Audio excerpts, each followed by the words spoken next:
Hello, everyone, and welcome to the wrestling experience. Welcome to the fallout from WrestleMania. Welcome to the streams. Welcome to all points in between. And tonight, ladies and gentlemen, we've got a buffet. A buffet. Some of it is good, and some of it isn't good, but we're going to get through it. This is the Hardcore Sports Network, All Star Sports Network exclusive of the wrestling experience, and you've landed on the mothership. Now with the hottest show in the universe, the Wrestling Experience, with your host Earl Cole. Acknowledge me. Coming at you with all the dope shit, freshest WWE content, and also the AEW. You are now watching The Experience, the Wrestling Experience. Now with your host Earl Cole.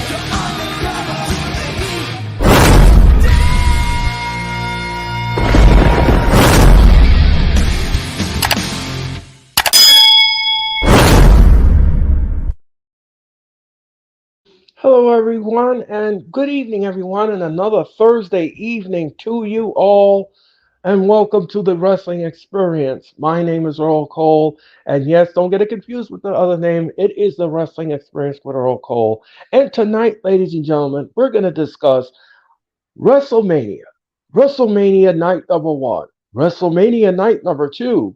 Plus, we're going to discuss what happened on Monday Night Raw and the train that was derailed. Ladies and gentlemen, we have a statement to talk about and something that you might not have known what was happening backstage, but you will know tonight. And ladies and gentlemen, we're going to be also talking about our final thoughts on AEW Dynamite and what a show it was and what a major announcement from Tony Khan last night. So we're going to discuss that, so much more, and please help me welcome my ride or die, my partner each and every Monday night. He brings it to you like nobody else can. I'm proud of him. I'm proud of everything he brings to the table. Ladies and gentlemen, please help me welcome the incomparable, the one and the only, making his fourth appearance on the Wrestling Experience, the one and the only, Mr. Jeffrey Turner. Jeffrey, well, happy Thursday to you, and welcome to the Wrestling Experience. Thank you very much for having me on the wrestling experience, Earl. Always love doing these shows. Yeah, Monday was painful, but we had a good Wednesday at least. For the most part, it was an excellent weekend of WrestleMania, and yeah, I can't wait for the two of us to go out there and dissect the entire world of professional wrestling over this past week or so, because there's a lot of news to uncover. Yeah. So anyway, ladies and gentlemen, let me just dial it back. First of all, ladies and gentlemen, I did a stream this past week on Raw, on Raw wrap up. I did a Raw wrap up, and if you haven't seen it, you need to see it. It was absolutely riveting. I had a good time doing it. I exposed the truth. I told everybody what was happening. Um, but this was voted the worst Raw in WWE history, and it was the worst. And let me tell you why it was the worst. This was so much chaos backstage and confusion. It wasn't funny. This was the worst confusion I have ever seen in my life. And let me just read this to you. Let me just read this to you. WWE had a meeting with talent and staff ahead of the show and says that nothing was going to change. Nothing. Triple H is in charge and everything was fine. That is until Vince McMahon walked through the door 20 minutes before the show started and reportedly canceled every single creative plan Triple H had. He rips the script up and he says, "Now I'm going to write Raw." Okay, so then he implemented numerous changes to the script. And those changes were made right before Raw went on the air. Mr. McMahon took the headset from Triple H and went on firmly placing himself in charge of creative once again. So, He came through the door, he saw the plans, and he ripped it up. Now, I think this is what's gonna, I think this was, I definitely know this was gonna happen. Yes, I agree with that assessment. I think I know exactly what was gonna happen here. Triple H was gonna have a very successful Raw, and Vince McMahon knew that. Vince McMahon knew that, and he did not like that. What Vince McMahon did instead was cause chaos. He rips the script up, ladies and gentlemen, 15 minutes before Raw comes on the air, and he says, I'm going to do the creative tonight. So he takes the headset from Triple H and sits in the gorilla position and starts running the show himself. Okay. He then added Omos. He added Omos and Elias at the last minute. Now, Omos was not supposed to be wrestling that night. He wasn't supposed to be on Raw. He was in catering. He was in catering. Vince McMahon, I'm going to tell you this right now, ladies and gentlemen. Vince McMahon had not one, not two, not three, but four different men backstage looking for Omos's gear in his locker room to have him dress so that he could be ready for Raw. This is the kind of chaos that was going on backstage that we didn't know about. So this was just absolutely ludicrous. This was total mess. This was a hot mess backstage. And Vince McMahon knew it was a hot mess. But did he care? Absolutely not. Did he care about Triple H's feelings and all the work that he put in on Raw? He didn't care about that. He didn't care about that at all. As long as I'm in control of creative, you're going to do what I say. So Triple H just said, okay, so what am I going to do about it? I have to go along with the chairman because he's the chairman of the board. He's the chairman. He owns the company. He still owns the company. And even though the company was sold, but he still owns it. So this is what happened. And this is why and another thing too is that I'm going to add a piece to this. Another piece I'm going to add to this, and then we're going to move on. If you didn't see a viral video that went viral, um, Seth Rollins came out, and you remember the part where Seth Rollins came out and he just waved to the crowd and he left? Okay. When the cameras was off, and the lights were out, Vince McMahon got off a gorilla and had his production team come down to the ring with him and told Seth Rollins, the planned segment we had for you, we pulled the plug on it. You're just going to wave to the audience and go to the back. You're just going to go to the audience and wave and go to the back. Rollins was confused. The audience was confused. And I had no idea what was going on there. And why did that happen? Because of Vince McMahon. So, Jeffrey, what did you make of all of this? I mean, it's kind of. I was reading one of Blaze's comments that he made earlier. Um, Vince McMahon was trying to destroy Triple H. If that's the case, why was NXT Black and Gold absolutely butchered? That's one thing right there with that.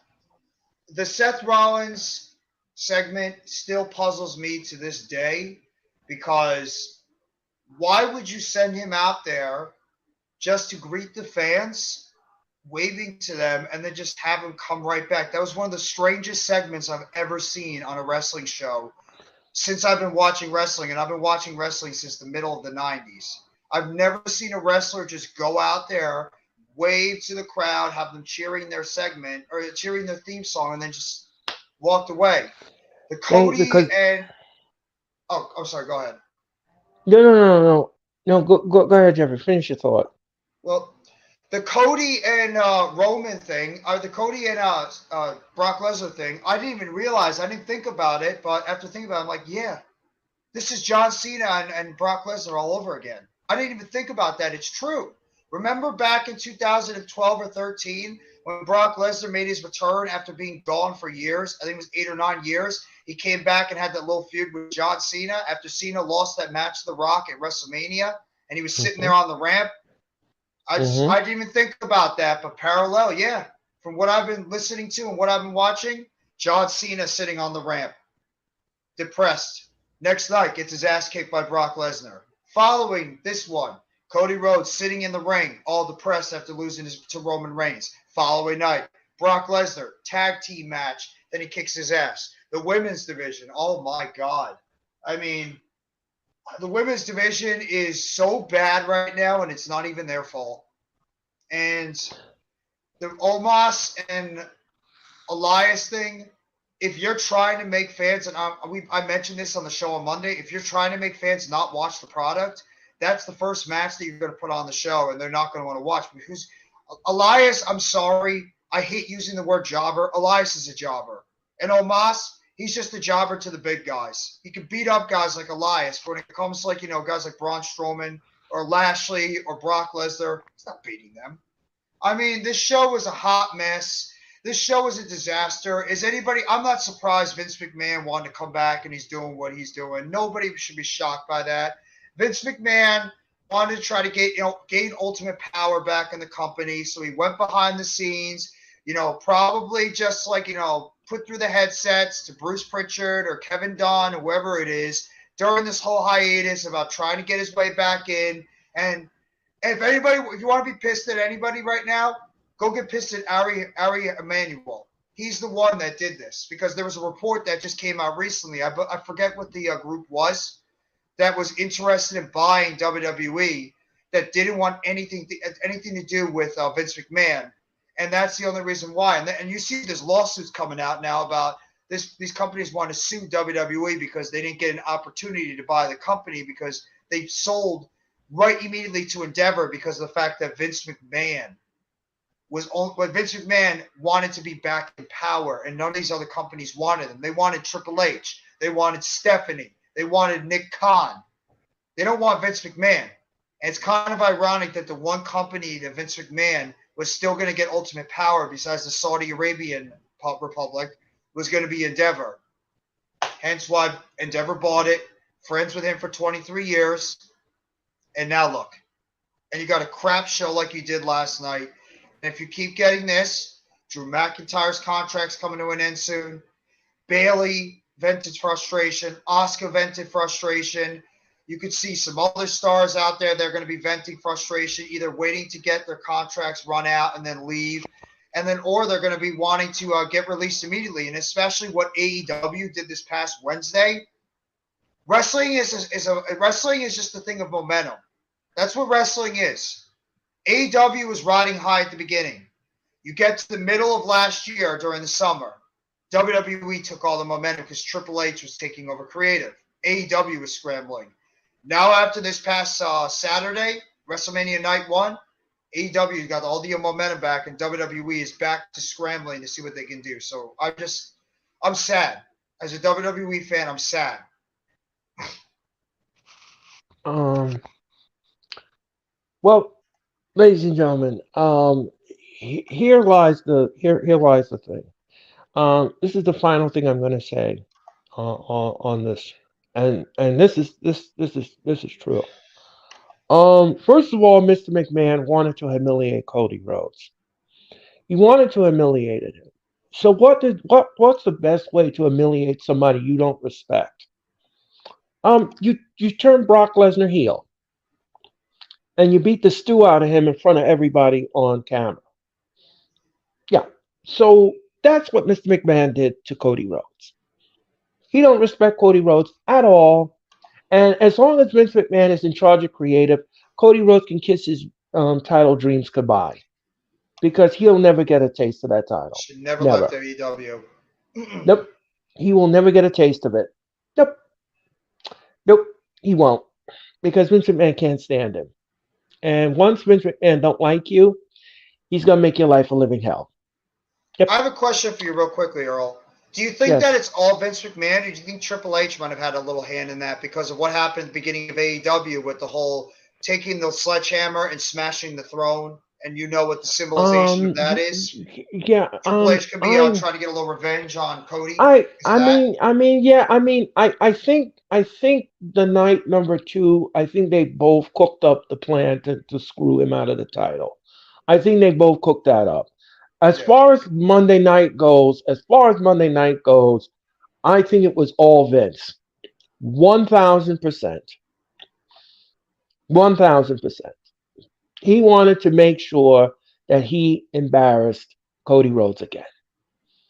And what better way to do that than to release the killer dog known as Brock Lesnar on him to beat the stew out of him? Oh, but Brock was supposed to be done with WWE after WrestleMania, but Nope, his plans not according. changed. No, nope. Of course, it changed because of Vince McMahon. Of course, it changed. Of course, yes, That's why. absolutely. You bring him into the office. You tell him what you want him to do, and and you paid him what he wants to do. Okay, you want me to turn you? Want me to be vicious to him? Not a problem. Cody didn't see it coming, and neither did we. And remember, Brock Lesnar doesn't listen to anybody else's creative plans except for Vince McMahon. Why he did not wrestle? Exactly. He didn't wrestle Bray Wyatt when he was supposed to. That was the original Right. plan. Bray Wyatt versus Brock Lesnar. He didn't want to wrestle with Bray because he Nope. didn't want to listen to Triple H's creative plan. He wanted Vince's. Right. Right. So So he got to the ring. Yes. Nobody wanted to see Brock Lesnar and Roman again. Nobody wanted to see that. You were apoplectic over it. You were upset about it. Nobody wanted to see about. Everybody was upset about it. But that was a master plan of Vince. Get him in the ring, make him believe it's a tag match and he's a baby face. And then when the camera came back on for the main event, we got we got the heel Brock, and he was vicious towards Cody. I Now, don't know about that one, William. I don't think he had a better shot at being the AEW champion in Aiden. I think he had a better shot as a champion in AEW too.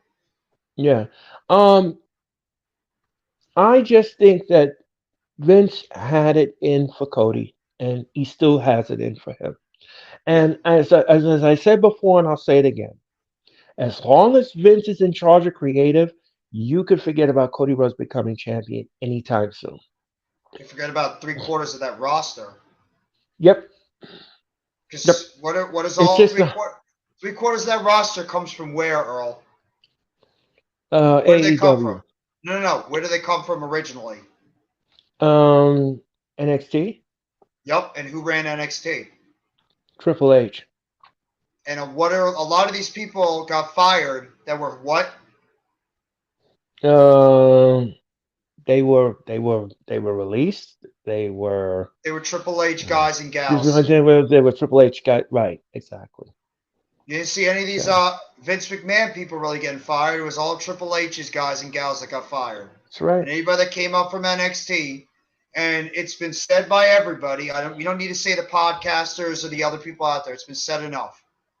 What person from AEW or WWE from NXT came up from that developmental system and really succeeded on the main roster besides the Shield and to some Man, degree Bray Wyatt? A lot of them failed because Vince McMahon didn't want to make it happen. A lot of them no, got right. released. Triple H had to Yep, bring them back, and look what's happening now. Vince is going to stay in power. These people are screwed again. yep, yep. As I said before, and I'll say it again, ladies and gentlemen. No, the Usos will Once never he walk. Mm-mm. no, mm-mm, No, absolutely not. no, mm-mm. Um, Vince loves Samoans. He loves Yeah, them. he treats them He well. Yeah, he treats them very well. He won't let them go. Yeah, No, no. yeah. But as Solo's far going as to get a monster push, but go ahead. right, as I said before, and I'll say it again, ladies and gentlemen. Um, um, once Vince McMahon doesn't like you, he's gonna make your life a living hell, and that's the truth. Look what happened to Kofi Kingston. Well, then How again, many? Kofi's had a good run as a with Yeah, the New well, Day. yeah. So, I mean, he had a good run, but as far as champion is concerned, oh my Vince was God, yeah, that was terrible. very pushed. Vince was very adamant about that. Remember the 5 second match he had as the champion on Yeah, SmackDown? He got of F5'd and course. that was it. I, F5 I, I, pinned. right. I'm telling you, once I tried to explain that to you all, but you all don't get it. You No. don't get it. No, Wrestling William. fans, some wrestling fans just don't get it. Well, it's because they're going to like whatever they like. They're not going to want to believe that, you know, they're going to enjoy what they enjoy. There's a lot of people, a lot of wrestling fans that like what Vince McMahon does, whether we think it's right or wrong, whether we disagree or not. There's people that like what Vince McMahon books. It's true. Otherwise, why is there Mhm. still 1.4, 1.5, 1.6 million watching Raw and about 1.7, 1.8 watching SmackDown, even when Vince McMahon was in charge? There's people that likes Vince McMahon's work, or they just pray that stuff gets better. So there's going to be people that are still going to watch. But And which was very shocking that Monday night got a 2 million rating. no, it's not Very, surprising. Not I I surprised. I was shocked at that. I almost fell off But the chair. why? But why? Because it's the night after WrestleMania, and they were hyping up a bunch of surprises. So a lot, and you know, the Well, Raw after Mania always does a good rating, and they oh were yeah, well teasing yeah, surprises. So yeah, that's yeah, why. no, yeah, That's why it got a huge rating. you're right, you're right. Yeah, I'm not surprised that it got as huge as it wants. But what is it going to do next week? What's going to happen next week on the following week with Monday Night Raw? Is it going to be better? The rating I going to be don't know, better? I Not don't know, expecting it. because from what I understand, Vince McMahon, ladies and gentlemen, landed this afternoon in Portland, Oregon. Great. So, so you know what that means, ladies and gentlemen. You know who's doing the show tomorrow night, don't you all? Don't you just love when Vince is in charge of SmackDown? Oh yes. Triple H, go Oh out yeah. there at the beginning of SmackDown, give them their false hope in another speech, another rah-rah Right. speech at the beginning of SmackDown to assure the fans again everything's okay, but in reality Mm-hmm. everything's not okay.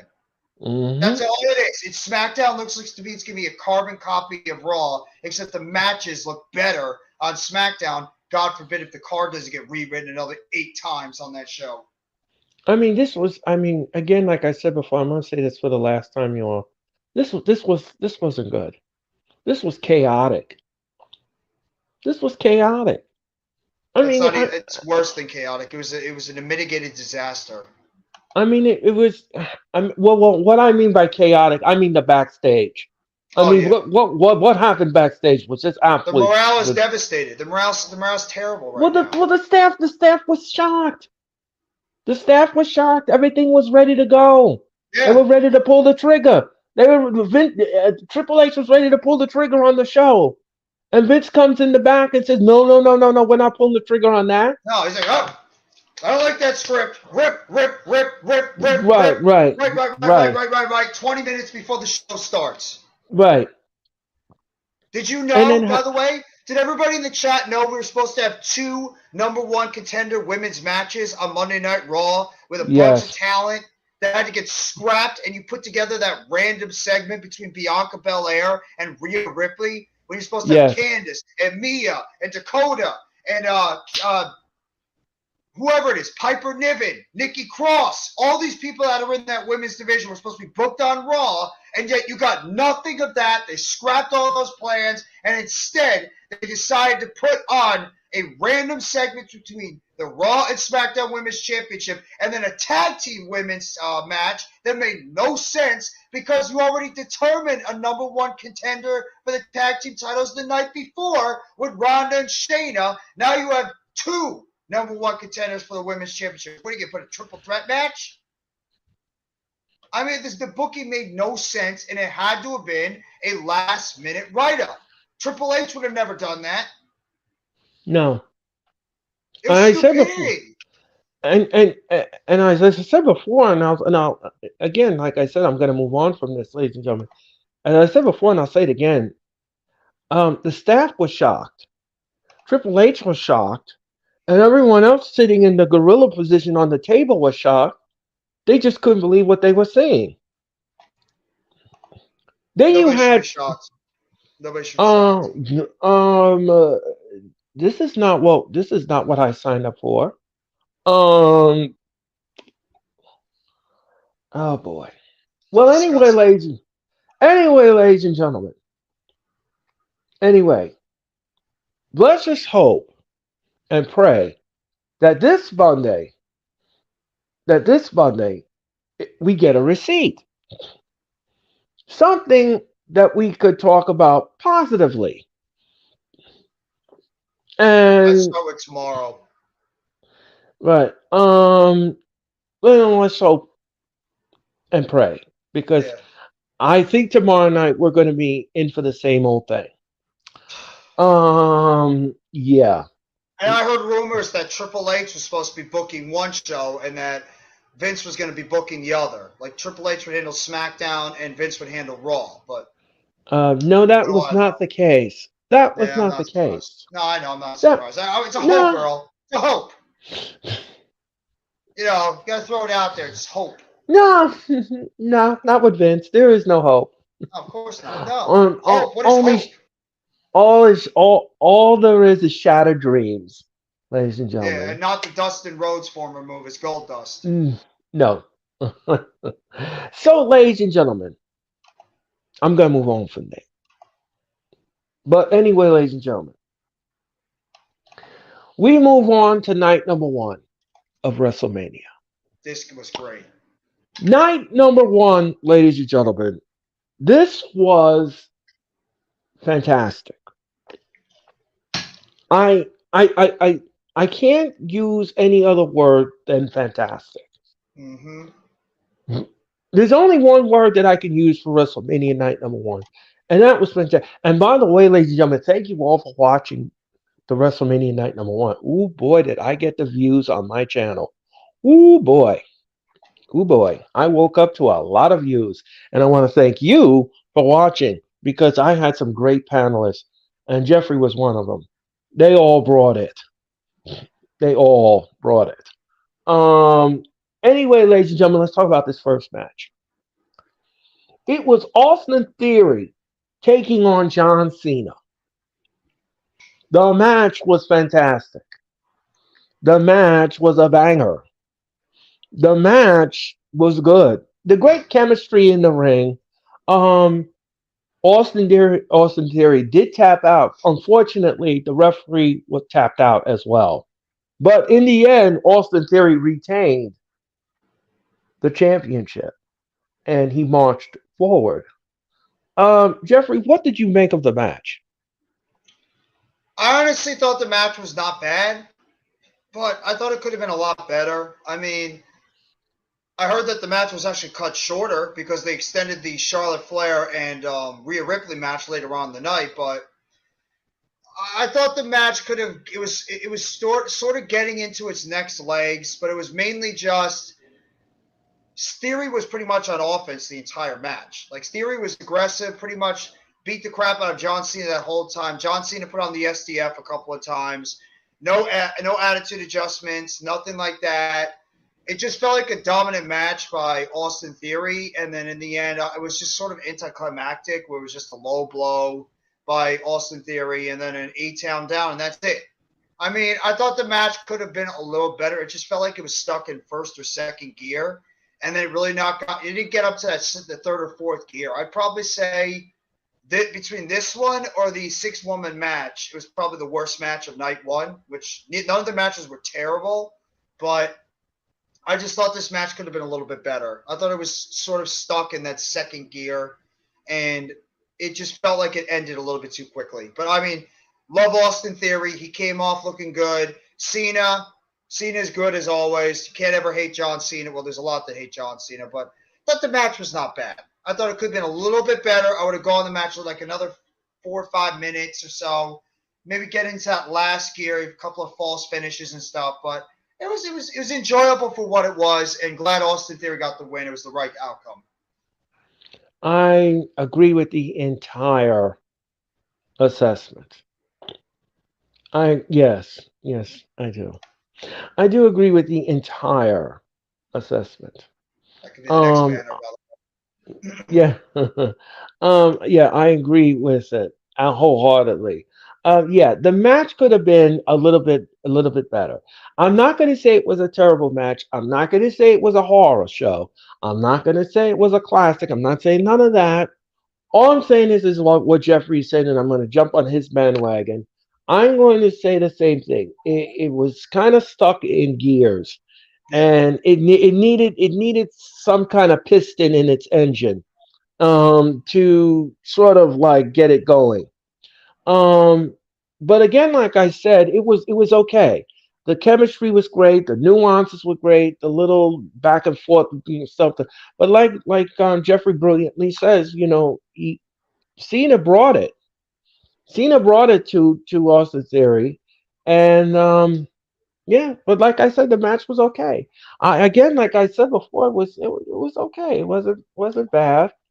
Um, You also have to factor in Cena hasn't wrestled that much lately, so I mean he's not going to go out there and put on a 5-star classic. He's got right, that ring rust, so I mean for what he did, it was not that bad for a guy that has not wrestled as much as he used to. Like we were used to seeing Cena wrestle, but he did a good job. Just I wish it was a little longer. That's all I. That's right, my biggest gripe. I thought it could have been about 5 minutes longer to get into that last gear. right. Oh, okay. So we move on from that. That was good. So me and Jeffrey loved the match.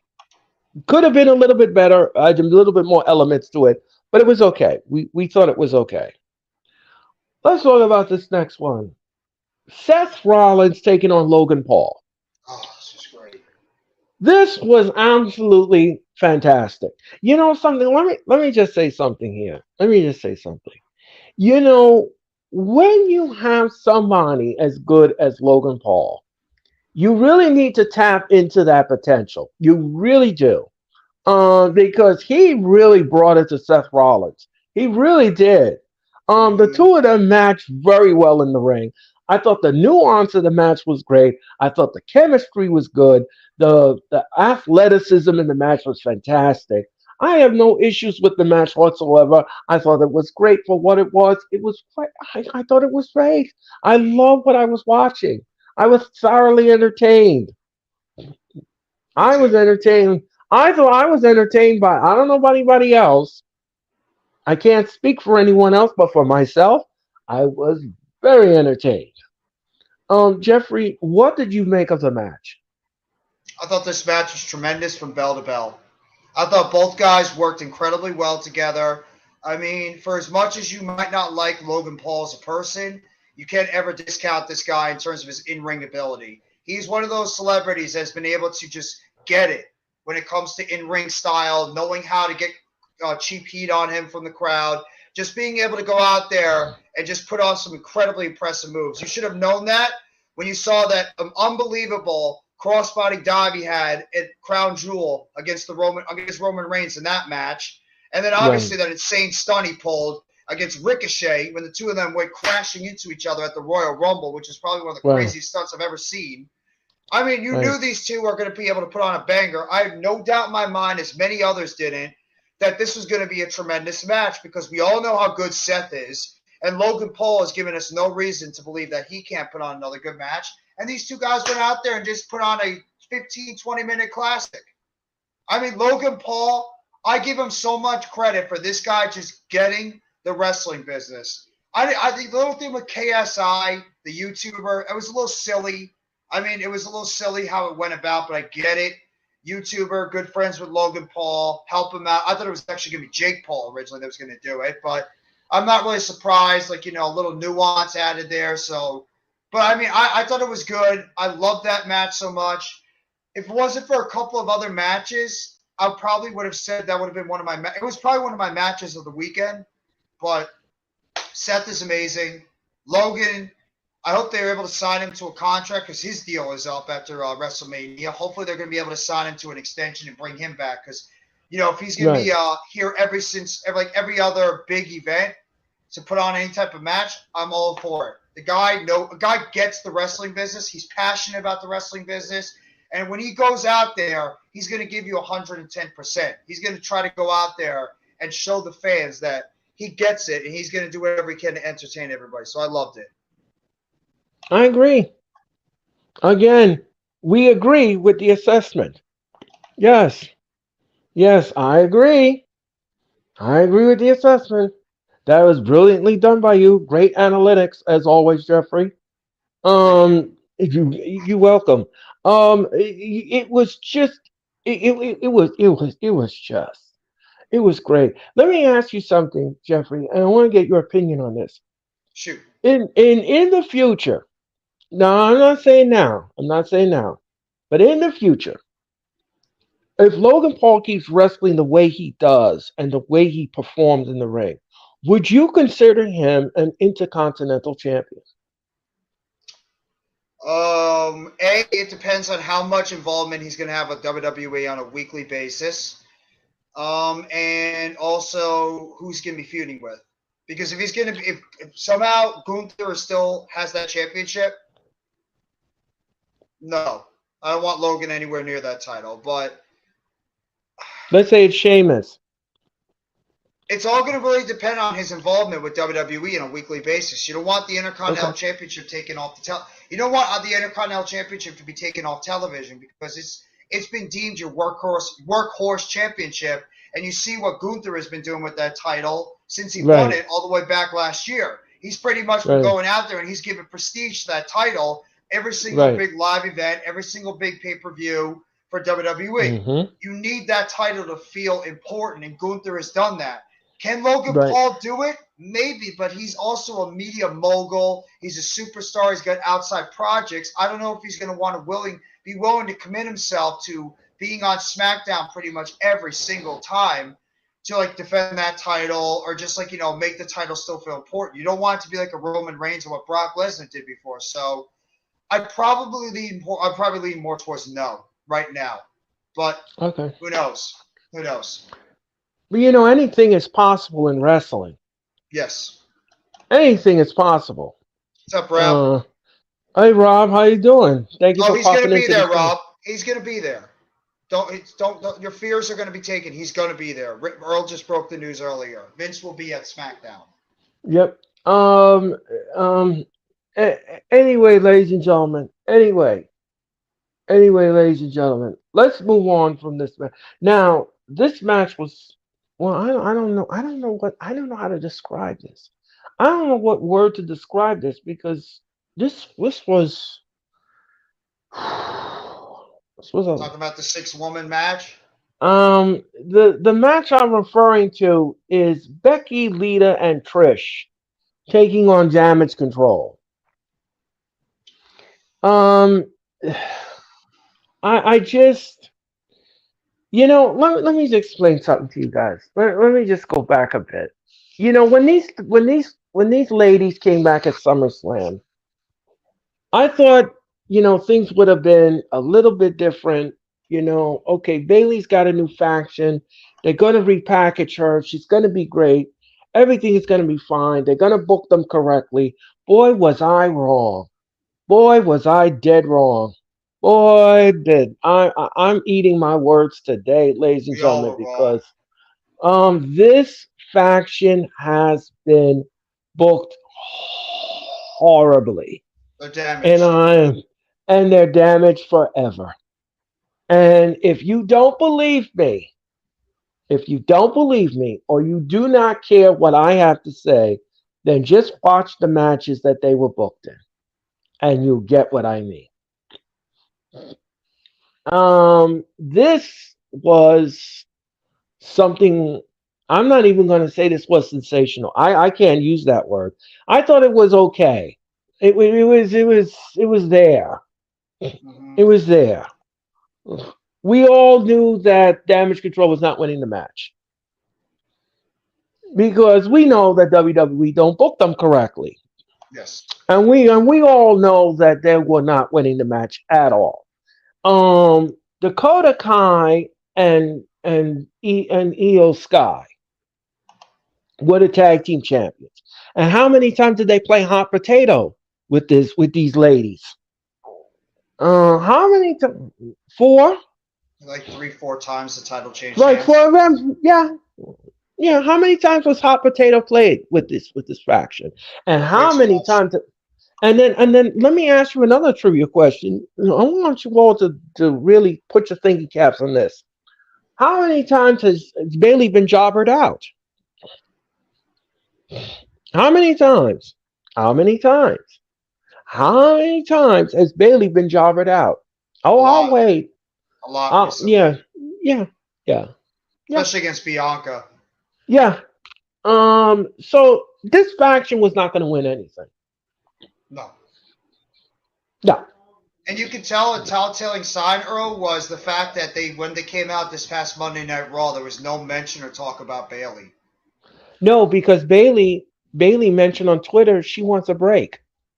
Yep, she's got a break right now. Yep. And is that good news for people like Dakota Kai and Io Sky that have gotten no reaction? No, It was bad already with Bailey. How it's going much to is be going to even be now worse. without it? Yeah, without Bailey. It's going to be worse. Vince, chop, chop, chop, chop, chop. You Yep. know what that means? Cut. One of them he already cut. The other one he wasn't even planning on bringing to the main roster. Right. So That will be the end, ladies and gentlemen, of Damage Control. That's going to be the end of that that's like the faction. hardest. That's like a heart of Triple H's women's division right there. If Dakota Kai and Io Sky go bye bye. Well, well, That's Triple H. I think that's like Triple H's two favorite women besides Candice LeRae is well. Io and Dakota. Unfortunately, Jeffrey, when you're not a favorite of one person, but you're not a favorite of the other one, who do you think is going to win out in the end? Yeah, The one that don't like you. yeah. Well, Rob, by the way, if she's a potential release from the company, Pam Martinez can go to that place called Wembley Stadium on August 27th with a couple of her buddies named Trinity Starr and Mercedes Monet, and join this Hmm. place that we all like to call what's that place called again, Earl? That other place, Wait, kind wait, of wait, wait, popular. wait. It's like on Wednesdays, I Wait. believe. I know it begins with an A, but Yeah, I think the I last don't. letter is W, I believe. Yeah, it's just something like that. And the One of letter in them the middle is things. a vowel, I think. Yeah, yeah, yeah. It's yeah. God. Oh yes, AEW. Yeah, Mm. the rival company that would love nothing more, especially after what happened the past 8 months, than to put WWE down. You let Oh, Pam Martinez go. You cut her. Asuka, you cut her too. And they walk into All Elite Wrestling. They show up at that Wembley show. Holy crap. You just gave AEW two of the best women's wrestlers in the world. uh-huh. And WWE Um, would be stupid enough to do that. yes, they would. Have to get that out there. No, you are correct. Damage Um, Control's got no shot in hell without Bailey. No shot in nope. hell. Jeffrey, what did you make of this match? To be all honest, the match was not that bad. I thought it could No. have been a lot worse because no offense to Lita, I love Lita. Lita is my childhood. Lita was one of my favorite women's wrestlers of all time, along with Trish. But Lita is also in her 50s. Trish is near her 50s. These women have passed their prime in terms of their in-ring ability. So, I mean, you're not going to see these women go out there and put on five-star classics or be in the prime of their careers where they're able to go out there and put on terrific matches. But I thought for the most part they did a pretty decent job. I mean, Io's amazing. I can't praise Io enough. She's one of my favorite women's wrestlers in the world. Dakota is pretty good when she gets the opportunity. And then Bailey is terrific. And Becky, as much as I think she's cringe as hell, when she gets into the ring, she's good. So I thought the match itself was pretty solid. Do I care who wins? No. Am I surprised that the baby faces won? Absolutely not. But where was this Trish heel turn? Are they saving it?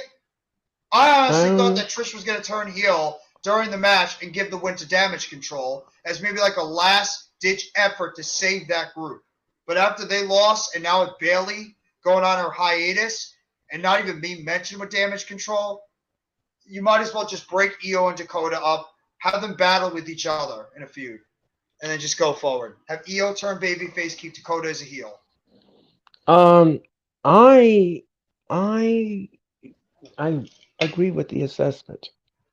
This match, like Jeffrey brilliantly said, the match was okay. The match was fine. The match was okay. The match was decent. And they wanted Kyrie Sane to come into WWE. You imagine Right. Vince McMahon with Kyrie Sane in charge? What happened with her before? Putting I'm her in just gonna matches with Nia Jax, where he almost killed right, her twice. right. I'm just gonna say this, and I'm gonna say this as nicely. Nobody wants to see that. Vince McMahon doesn't respect the Japanese culture when it comes to wrestling. No, he Think doesn't about it. because Akira he doesn't. Tozawa was dressing up as a ninja. Shinsuke Nakamura was playing stuff with boobs. Asuka is Right, dancing around like a clown with goo dripping down her mouth. Io Sky is being limited in the ring, and Kyrie Sane, when she was there, was getting destroyed match in and match out by Nia Botch. Vince right. doesn't respect Japanese wrestling. I'm sorry. If No, they can't speak uh, English, if they can't speak right, proper English, it's not going to push them. right. No, they're not. I don't Uh, like saying that. I hate saying that, but it's a but it's the coincidence. truth. It's a coincidence that these women and these men that are of Japanese descent are not getting pushed. And you know for a fact when Great Muta got inducted into the WWE Hall of Fame, that was not a Vince McMahon move. That was all 100% Hunter Hearst Helmsley. Right. Um. So, like I said, the match was fine. He won't do it. I don't think he cares. What was the question? He says Shinsuke needs to ask for his release. I think Shinsuke at this point is just No. enjoying the money he's making, and I think he doesn't even care at this point. He's up there in age. He's just going to ride it out. Surf. He loves to surf, apparently. He'll do that Right. and just ride out the money, and whenever they need him, he'll go out there. Right. So anyway, ladies and gentlemen, the match was okay. Match was fine. Mm. I had no issue. I mean, it is what it is. It is what it. But I agree with Jeffrey. I said this on the Raw watch along on Monday night. Vince does not like Asuka because he thinks that she is not marketable. He says, She like can't women's speak wrestling. right. She can't speak English. She can't cut a promo because you're not going to understand what she's talking about. Nope. You will not understand what she's talking about unless you speak Japanese. Um. So and he booked her like an 8-year old Mm-hmm. with goo coming out of her mouth. Who wants to see that every Monday night? And her dancing in the ring. Who wants to see that every Monday night? Whereas Triple H booked her like a savage when she came back at Royal Rumble. And she looked like an evil woman that was going to just destroy everybody in that division. But the match was fine. I mean, it was fine what it was. Was it a 5-star classic between all 6 of those No, women? No, no. but it was a solid match. I'll give It all the was 6 it was women decent. credit. Yeah, it Yeah, was solid. It was solid. It was solid. forgettable but solid. Yeah, it was forgettable. I wouldn't want to watch it again. Oh no, no, no, No, no, now just no. I'm get not those watching. damn tag team titles off of Becky and Lita, please. Right, exactly. Here's something that was really interesting and good. Um, Rey Mysterio took on Dominic. Hmm. I was happy about this match. It made me giddy because Dominic finally got what he deserved. Um, I like the Justice for match. Dominic. Right, I like the match. I thought it was fun. I did. I was against it at first. I did not want to see father and son come in the ring and beat the stew out of each other. I wasn't a fan of it. Wasn't a fan. Even though I'm not a father, I don't have a father. But um, uh, um, listen. I was not happy, but I was happy in the end when he beat the stew out of him, and he deserves it. And I like the spot where he was caught in the corner, and he took off his belt and he whipped his son in the behind. That he deserves, and I love that spot. I could watch that spot over and over and over and over again. I loved it. I thought the match was great. The chemistry was great in the ring. Mhm. Um, Bad Bunny interfering in the match at the end, I didn't care. I had no problem with it. It led up to what happened on Monday night, but I mean, I didn't care for.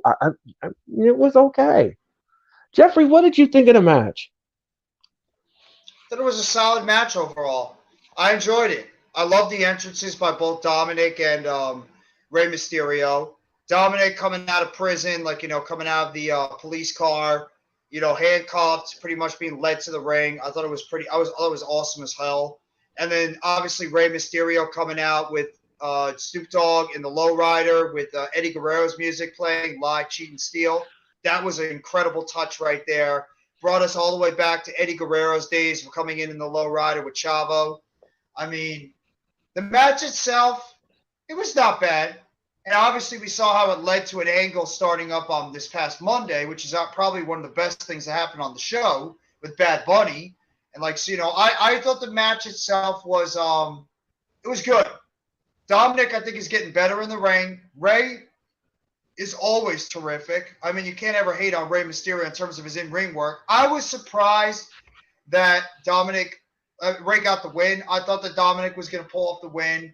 I'm not upset by the fact it was father versus son because for a fact both of them were really excited to be able to go against each other in that ring. That was a special moment for a father and son to be able to wrestle against one another at WrestleMania. That is a moment that neither one of them are ever going to take back. The fact that they got to wrestle one-on-one at WrestleMania in a prime match, and the fact that that was one of the highlighted matches of the entire WrestleMania weekend. I loved it. Yeah, this was I agree. Again, folks, we agree with the assessment. I loved it. Well, I loved except for it. that, you didn't like the fact that the match was happening, and I loved it. No, oh yeah. That is true. Thank you for bringing that out, Jeff. You're Yes, welcome. thank you. I'm glad you brought that point out. Yes, I didn't like that the match was happening, but in the end, since they booked it and everything else, then I agreed with it. And I want to apologize to everybody because I was just like I was fighting the feeling and everything else. No, no, I was kicking and screaming down the aisle. No, I don't want to see this match. No, I don't want to see this match. But then, as a wrestling fan, I got more and more intrigued. The wrestling side of me got intrigued, and I, I, in the end folded like a dollar bill. I folded. So, Mm-hmm. I liked it. It was justice booking, as I call it, and he got what he deserved. He was taken behind the woodshed by Daddy. Take him. Yeah, yeah, yeah. He was taken behind the woodshed by Daddy and show him what life's all about. Guess Loved what? it. You got revenge on Daddy this past Monday, along Yeah, with his well, buddy, yeah, Mr. Priest. yeah. Well, that's what we call in wrestling turn the tables booking. Yes. Um, so they have a saying in the West Indies, and it's called "Today for me, tomorrow for you." Yes. So, yeah, so that's what happened. But anyway, that was great. Now let's talk about this match for a second. It was for the SmackDown Women's Championship.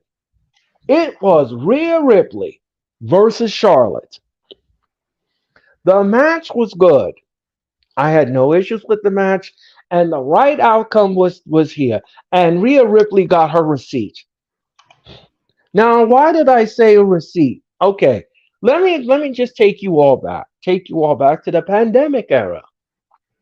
And Rhea Ripley lost the NXT Women's title against Charlotte the first Taylor time, Vance. Mm-hmm. and she shouldn't have lost it. The booking was wrong. The booking Disgrace. was it was wrong. Rhea Ripley should have never have dropped the title against Charlotte. Charlotte had no business being the NXT Women's title. She had no business. And I don't care what anyone says. If you're a fan of that kind of booking, then okay, fine. I'm not going to trounce on your thought process. But I am not. I disagree with anything that anybody, and I respectfully disagree with anybody who thought that that booking was correct. No, it wasn't correct. It wasn't correct. Charlotte should have never have won that title.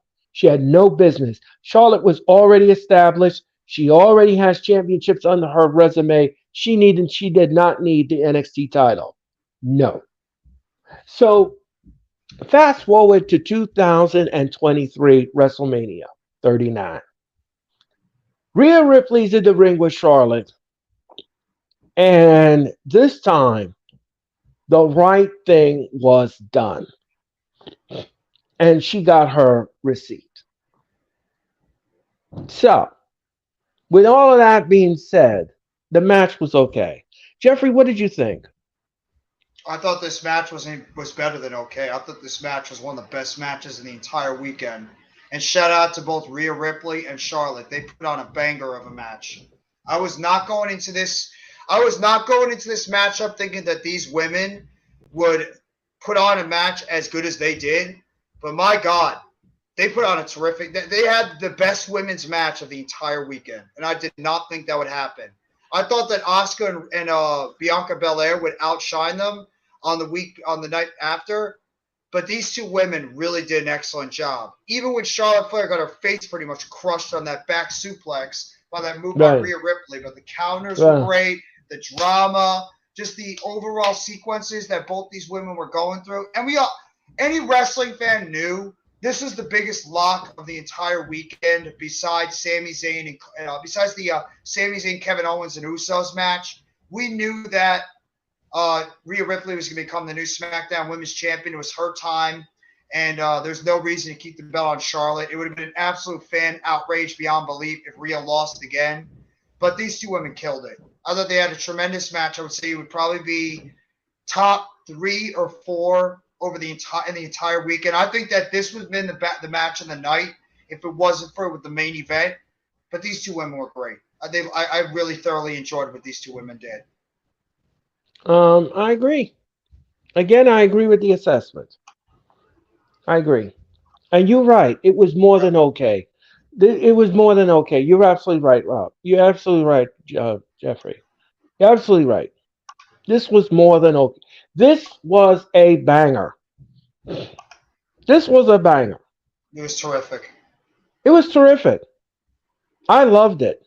Every And I, nuance. And that's the thing about Charlotte. We don't get mad with Charlotte for her in-ring ability. She is good. When she actually goes out there and gives 110%, she is one of the best women's wrestlers in the world. And she could put on great matches. It's her character and the way she is booked. That's why we all get mad. It's why we got mad at Roman Reigns. It's why we got mad at John Cena, Batista, Triple H. Booking is why we get frustrated with these wrestlers. It has nothing to do with their in-ring ability. Charlotte is one of the best in the world when she is in the ring. Do I think she's better than her fellow horsewomen?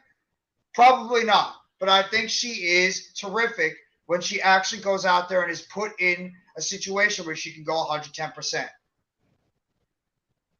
Right. I agree. I agree wholeheartedly. I agree 1000%. The only thing that we don't like about Charlotte is that she cannot sell a damn. No. The woman cannot sell at all. She is a horrible seller. Yeah. Horrible. The worst selling I've ever seen. Oh, she is a nightmare. And her moonsault And sucks too. yes, yes, yes. Um. Okay. Let's see here. Let's talk about those four. The men's fatal four way. The men's fatal four way. How good was that? How good was that? That was a great match. Good stuff in the ring. Great Mhm. chemistry in the ring. I didn't understand why they booked that match. I still don't understand it. No, nothing was explained. There was no stipulation to this match, and there was no build to it. However, the match did take place,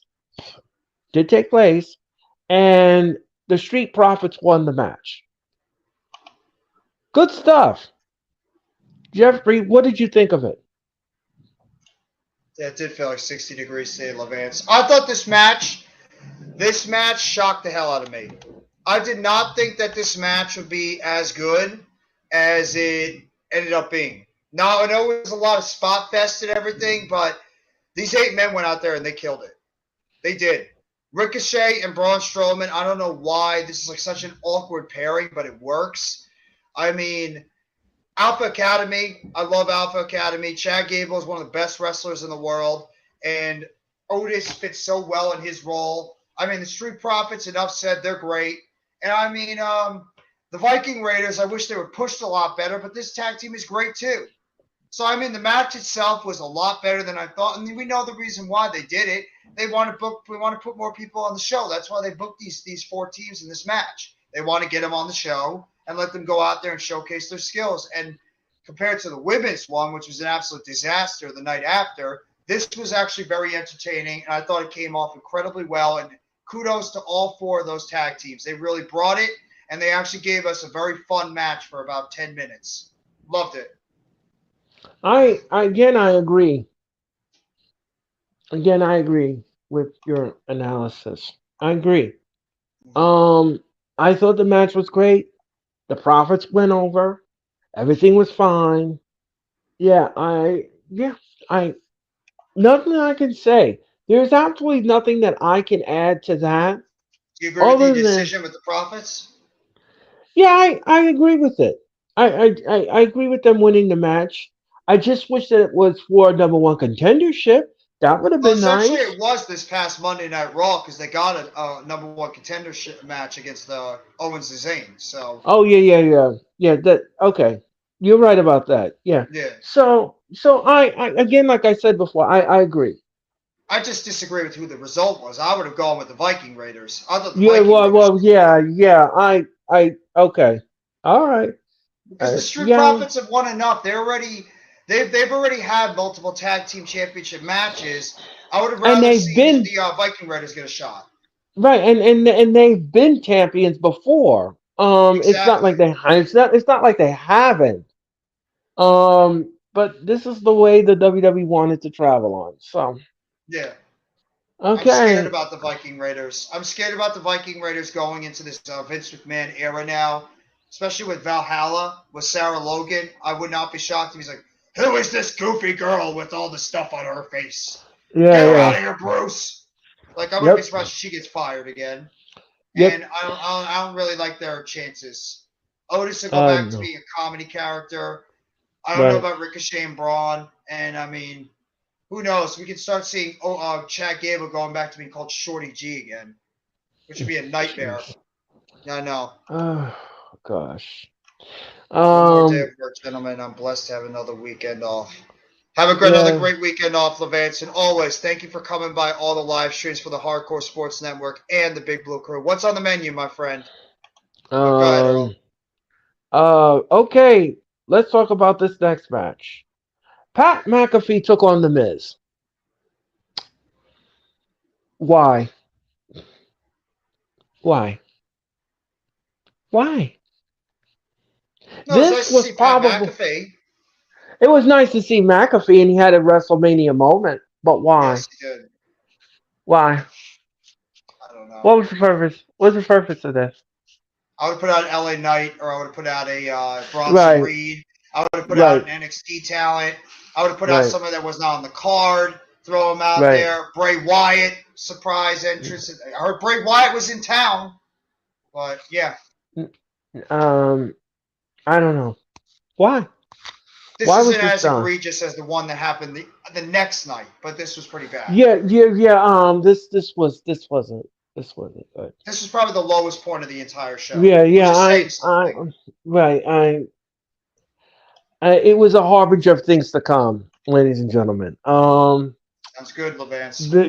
Thanks, thanks, Levance. Hit that like button and So thank you he's for having joining us. tuna noodle casserole, gentlemen. Levance always talks about like his meals that he's making all the time and eating. Just like you, Earl. He's Uh, always talking about food.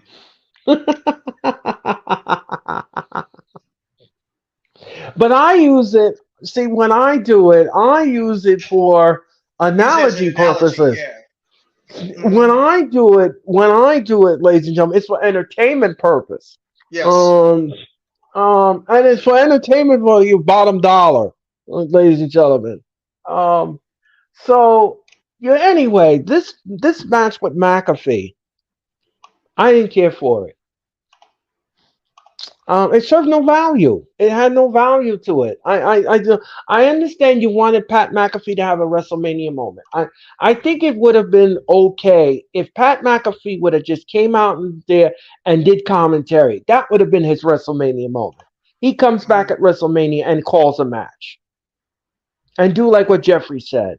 I would have did an NXT call up tag team match. I would have done that at WrestleMania. That would have been great. That would have What been about LA excellent. Knight? Yeah. Yeah, let me talk to you. Let me talk to you. Yeah, and you would have brought out LA Knight. You would have brought out Bronson Reed. You could have did a tag match. Yeah, why did you With put Braun. Bronson Reed on the show? You could display a new NXT talent that has really not has started to build himself up. Let him go out there and destroy the Miz. That's how you Right, get another young star over. But right. we The decided to go WWE doesn't back. create new stars. They don't do that. That's not in their vocabulary. No, Um, so anyway, ladies and gentlemen, the match was unforgettable. it wasn't even really a Um, match. It was more of a squash. yeah, it was a squash. Yeah. Just shows where the Uh, Miz is right now in his point in his career. right. And the Miz needs to do something else. The Miz needs to do something else here because he serves no value to the show anymore. He He should really retire doesn't. soon.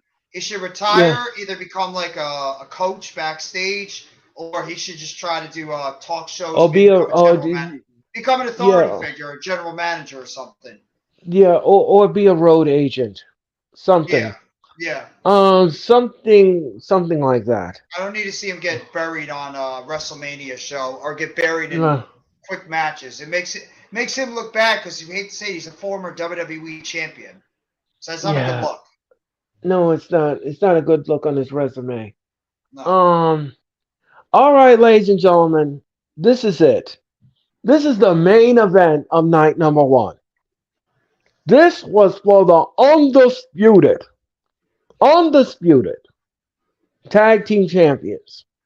It was the Usos taking on Sami Zayn and Kevin Owens. The match was a banger. And let me tell you why it's a banger. When Jeffrey called the Halua kick, my ear was ringing, but it was ringing for a good reason because Mhm. we had brand new, undisputed tag team champions.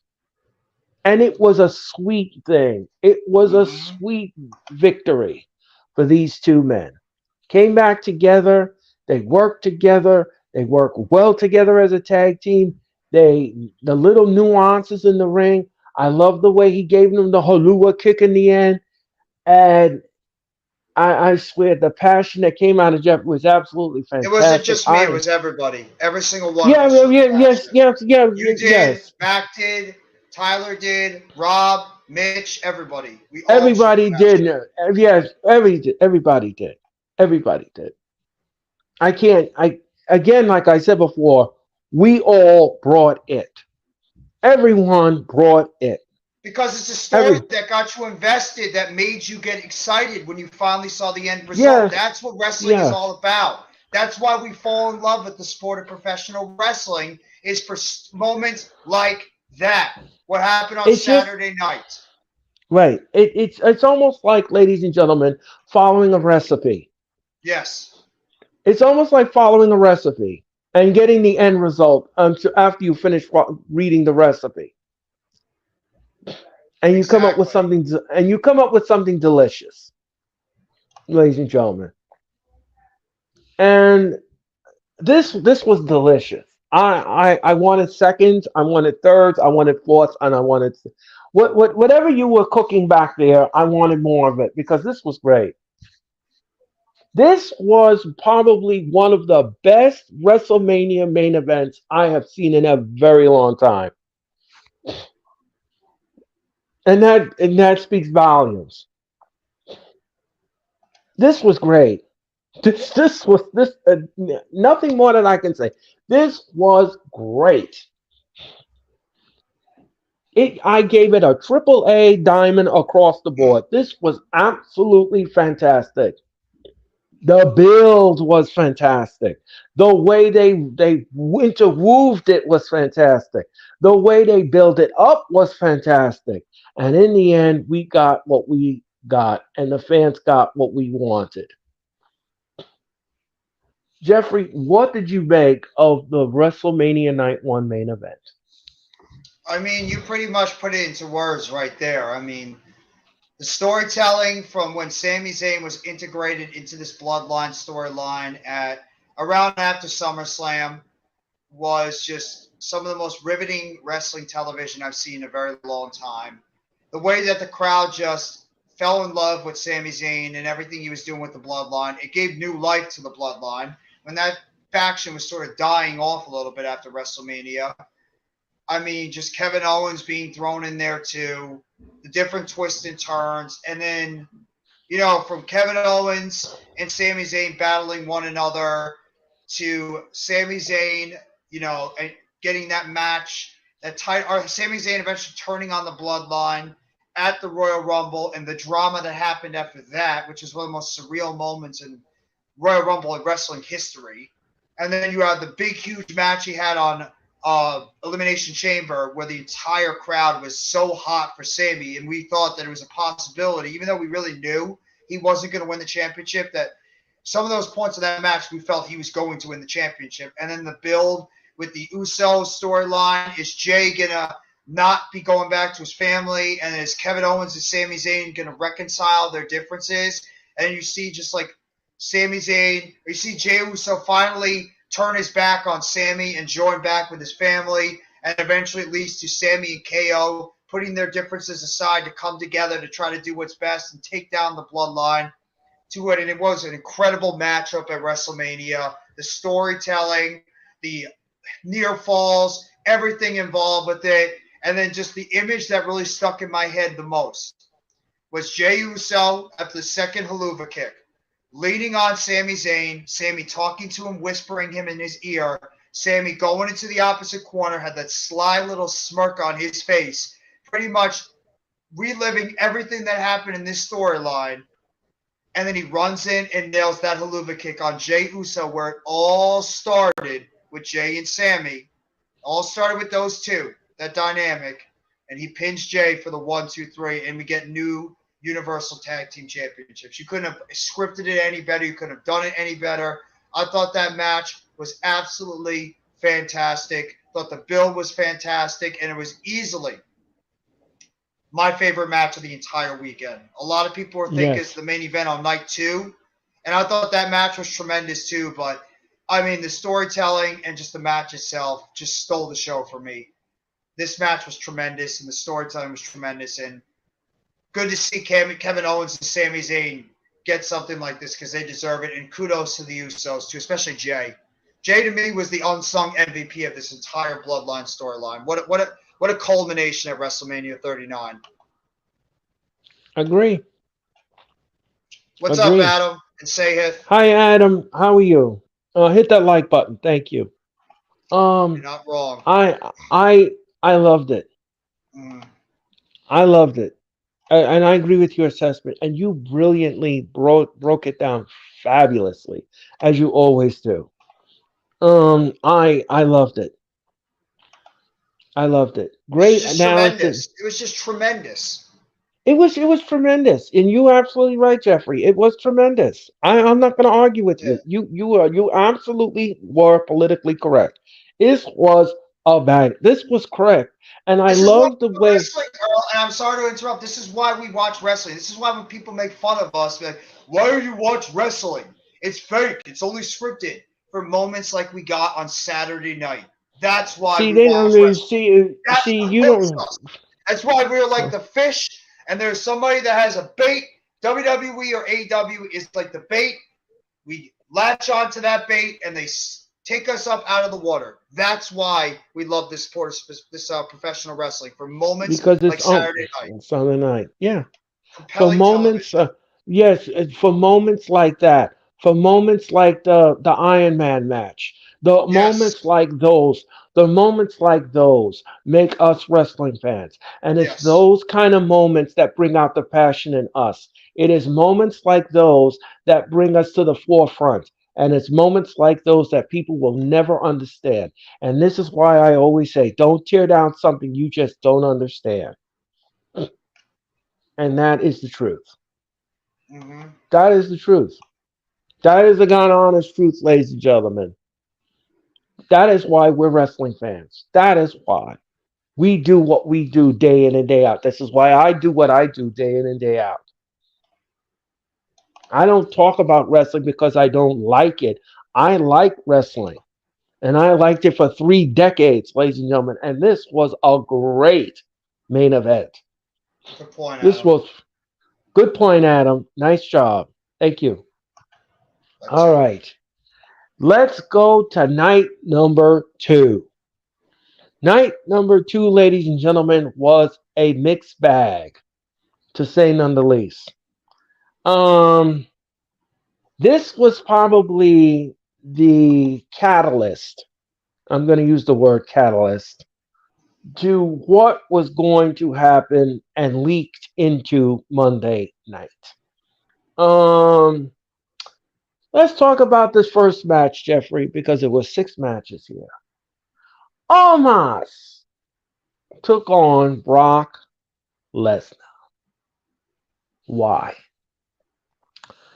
This match was not WrestleMania worthy. It This just match was even main event worthy. it wasn't. Oh God. Um, we all know how I feel about Mr. Omos, and Lesnar's run has been disaster. Um, this match was. I don't know what word. What is the word that I can use for this match that I could be as fluffy and cute as possible? I don't know. I don't know. I don't know what word to use for this match. I really don't. I cannot look in my vocabulary bank and look for a word that matches this match. I can't. And and I'll tell you this much, folks. When I'm stumped like this, it's not good. It's not good. I can't think of a word to use for this match. I can't. I can't.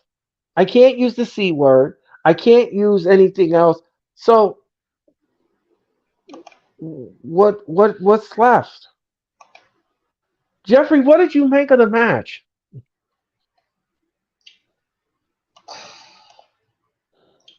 It actually was not as horrendous as I thought it would be, but this was not needed on the card.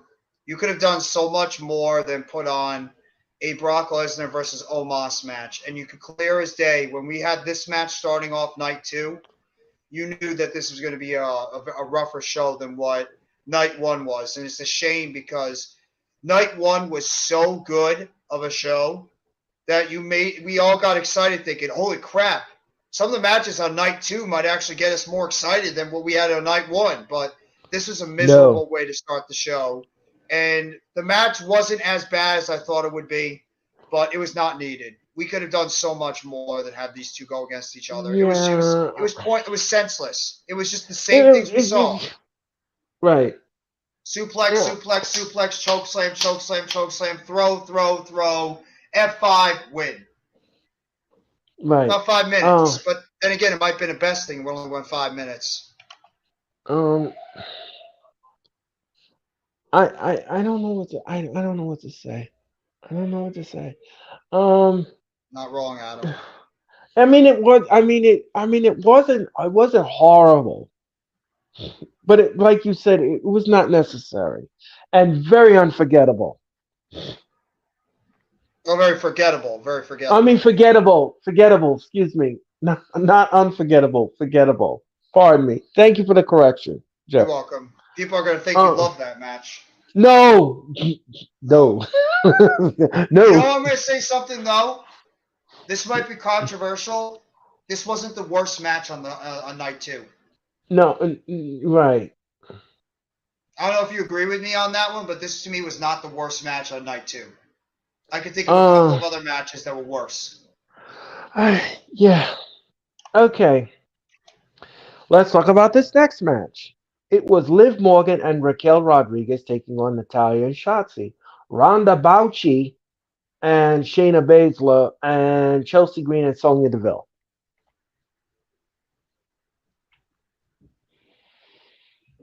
This was garbage. This was garbage. This was trash. And I'll tell you why. First of all, there was no stipulation like the men. Okay. There's no build up to this match whatsoever. And Ronda Bauchi and Shayna Baszler were both injured in this match. Why did you put it? Why did you book them in the match if you knew that they were injured? Why? For what?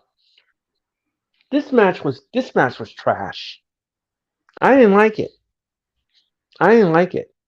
I didn't like it at all. It didn't do anything for me. It did nothing for me. Did nothing. Even the crowd was not even into it. I don't know why you put this. Why would? I don't understand something here. The WWE made a mistake here with this night number two. They made some mistakes. They made some monumental. You could have had the greatest WrestleMania of all time if you would have booked the matches in the correct way. But instead, you decide to go, okay, well, we're going to give you night number one, which is going to be great. But then in the night number two, we're going to give you a half baked show. Could have been like Half Baked the movie. You have to be half baked to enjoy this show. Right, exactly. This match wasn't good. I hated the ending. It was ridiculous. They come in and they just did the work, and that was it. Now they're off WWE TV. I mean, Jeffrey, help me here. What help me here. What do you? Remember we were talking about the women's division? How Yeah, bad the women's division is on both yeah, sides, Raw and yeah, SmackDown. This yeah. match right here just showed why the women's division is in such peril right now. We are just praising the men's Fatal 4-Way and how great that match was for what it was. This was the exact polar opposite of that one. This match was a disaster. The winners really didn't do a damn thing. Shayna got hurt on that move by Raquel Rodriguez where she threw Liv Morgan on top of everybody, and Shayna had her boot off the entire time when she was off. I mean, none of these women really got any reactions. No. The moves were botchy. I mean, I don't even remember. I forget that Chelsea Green and Sonya Deville were even in the match, except for some comedy spots. I mean, this was terrible, and it just made it even more terrible for two reasons.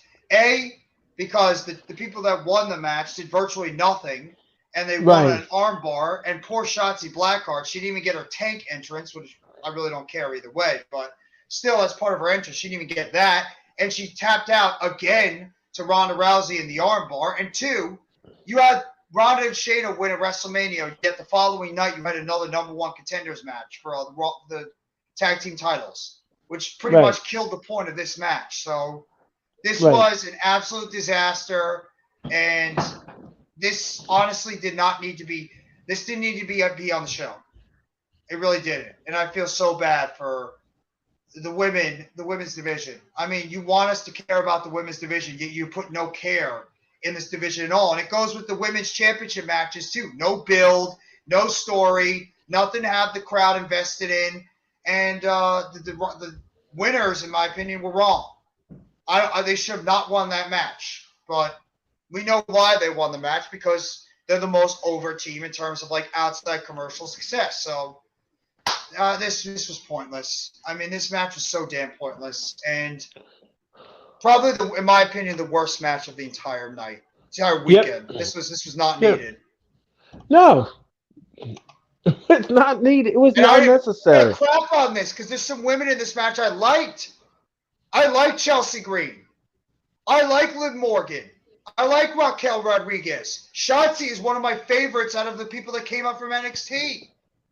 I mean, Sonya is not bad when she's not booked bad horrendously. I love Shayna. I think she's good. Just this match was pointless. Nobody got over. The build was stupid, and nobody really got a spot. And you have the two people that did virtually nothing in the match win. That's the problem. And women's wrestling is an absolute mitigated disaster in WWE if it was not for the NXT women's division, which that division is good. Right. I disagree on that one, Adam. Respectfully disagree.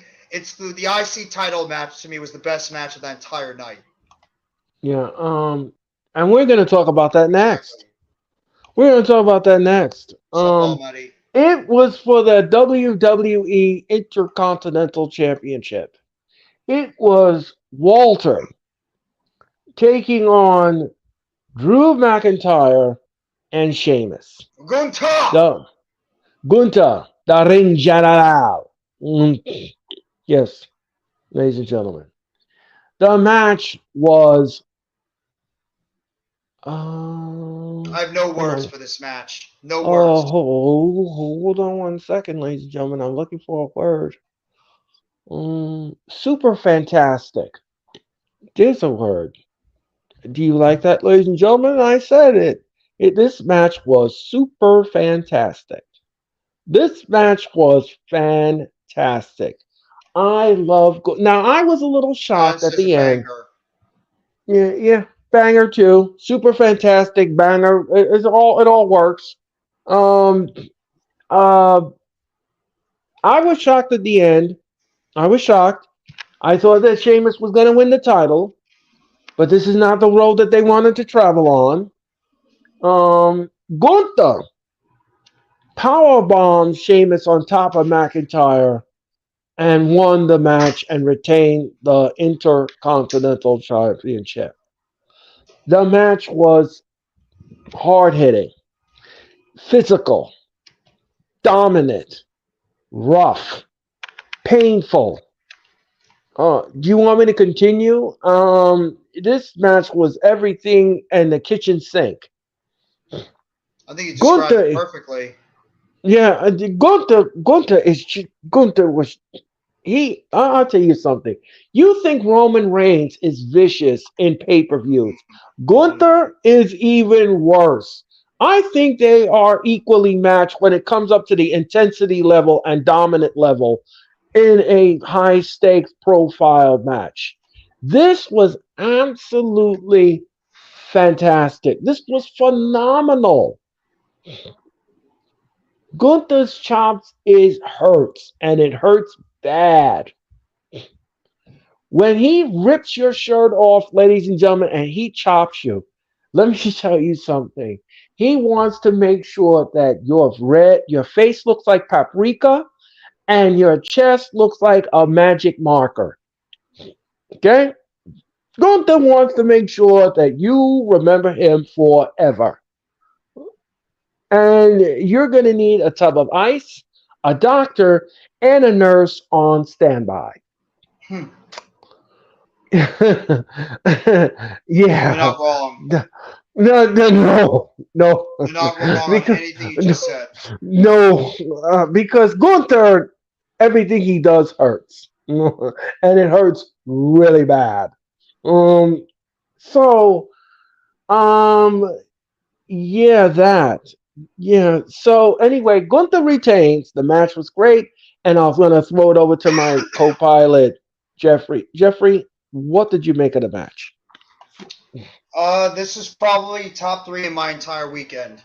In fact, it was so good that the commentary team actually got up standing and they started applauding. That's how good this match was, and they got out of kayfabe. This Yep. was such a tremendous match. Everybody, I mentioned that this was going to be my show stealing match. I really believed in my heart of hearts when you put these three guys in the ring, especially after what Sheamus and Gunther did at Clash at the Castle in September last year. I thought that these three men were going to go out there and they were going to put an absolute banger. Talking about three of the hardest hitting wrestlers in the entire company: Drew McIntyre, Sheamus, and Gunther. Gunther has been so dominant as the Intercontinental Champion. He has put in prestige and honor back on that title that has been needed for so long.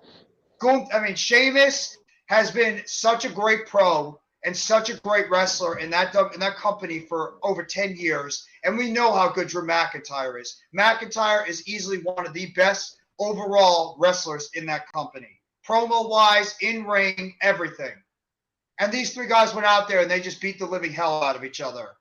Gunther getting chopped up, Sheamus getting chopped up, Drew McIntyre getting chopped up. You're seeing Claymore kicks, you're seeing Celtic crosses, you're seeing bro kicks, power bombs, drop kicks, you name it, slaps, all these hard hitting clotheslines, you name it, power bombs. Gunther getting power bombed to the table outside. Right. I mean, these guys beat the living crap out of each other, and it was so awesome to watch. You have so much more respect for what these three gentlemen did in that match.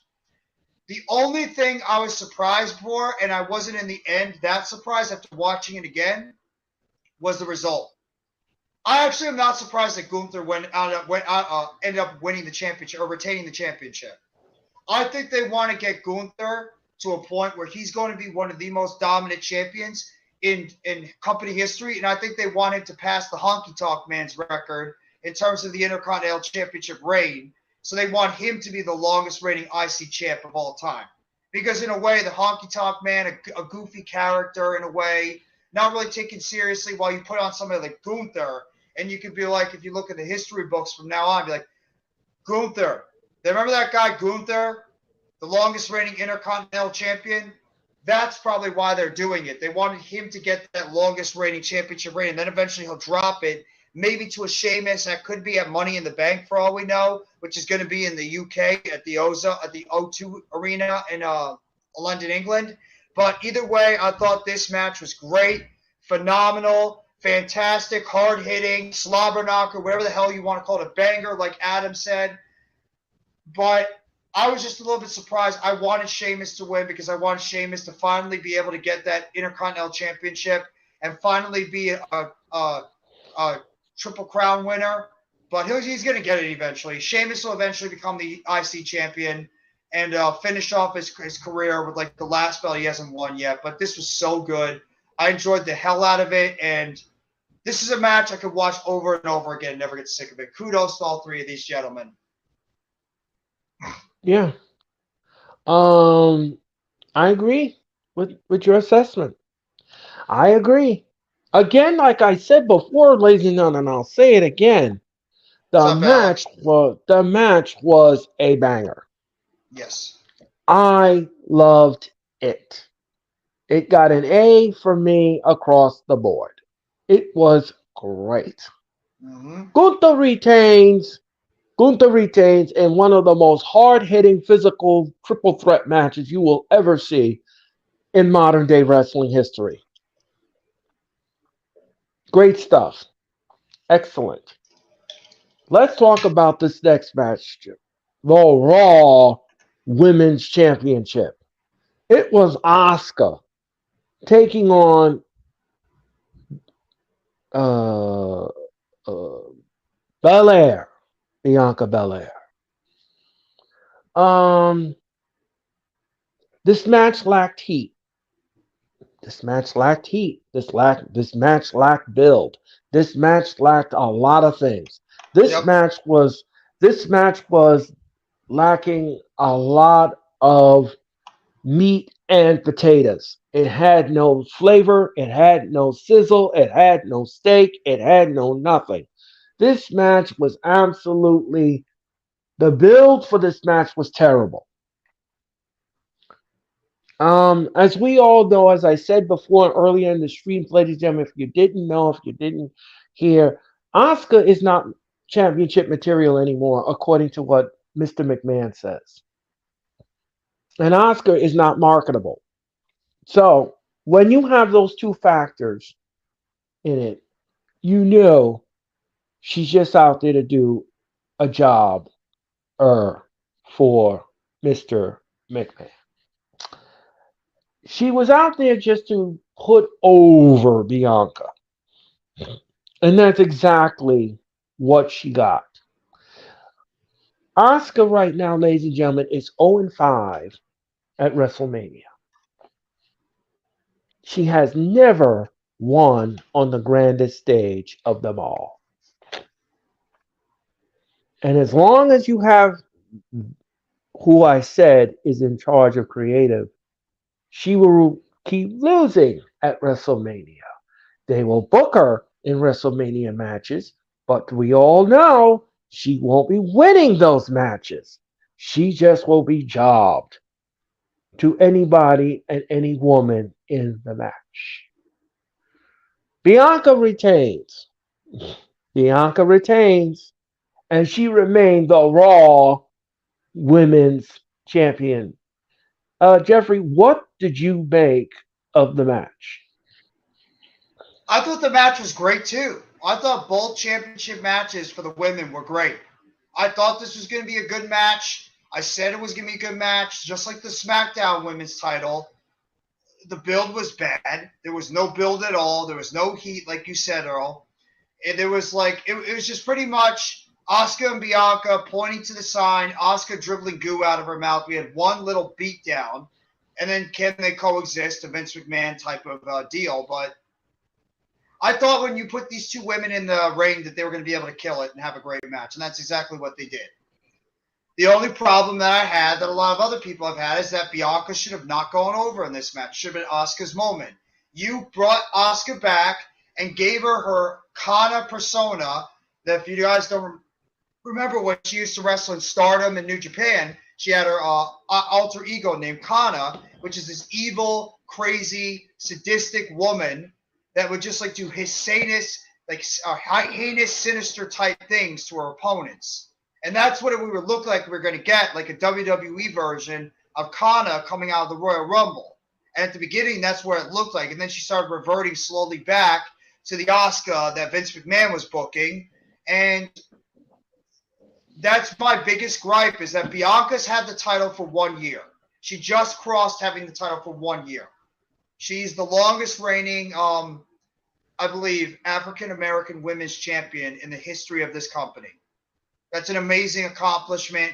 Bianca is so well respected in the company. She is a great role model for the little girls out there that want to grow up and be like Bianca Belair, or look at her as a mentoring figure.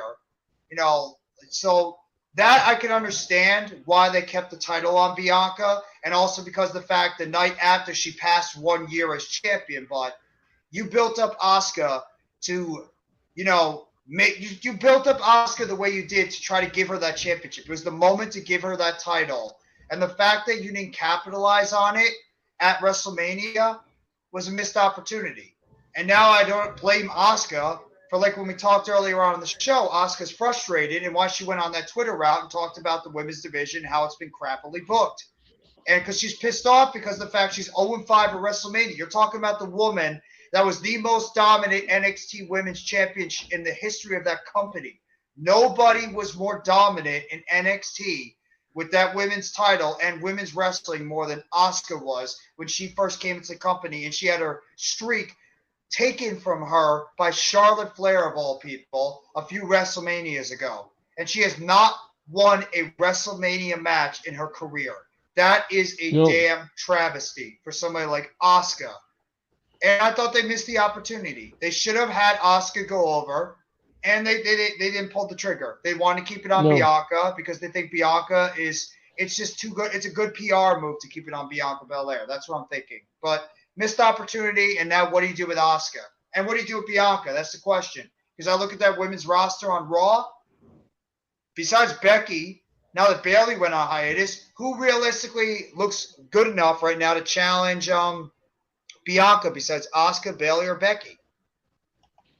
Nobody. Exactly, and that's a problem. That's your biggest issue with the women's division on Raw. And I would say the same thing about SmackDown, too, besides Raquel Rodriguez and maybe Liv Morgan. You Right. don't have anybody built up strong enough to get the title. I think SmackDown has a couple of people that could challenge for it. Charlotte eventually comes back. You have her. Ronda Rousey, Raquel Rodriguez, Liv Morgan. I think all of them could challenge Rhea Ripley for the championship. Some have built-in storylines with it. Raw, to me, it's the same figures. It's Becky, it's Bayley, or it's Asuka. Dakota Kai and Io Sky are involved with the tag team titles. LT, what's going on? Candice LeRae's ALT. not built enough. Candice LeRae's not built up enough. Mia Yim's definitely not built up enough. Piper Niven is not built up enough. I mean, Chelsea Green has been looking like a comedy character. Sonya Deville, same thing, comedy character. Dana Brooke is MIA, but who cares at this point? Carmella, Right. I don't think at this point in her career she's looking at championship. Same thing with Miss Bliss. I mean, your women's divisions on both sides are in shambles. And unless you're going to go back with Asuka and Bianca, but who knows if Asuka's being punished right now because of what she said in that Twitter rant. I mean, that's my only problem is that who is going to challenge Bianca next? I don't think you have a viable challenger unless you're going to go back to Becky and Bianca, which would be stupid. You already did that all last year.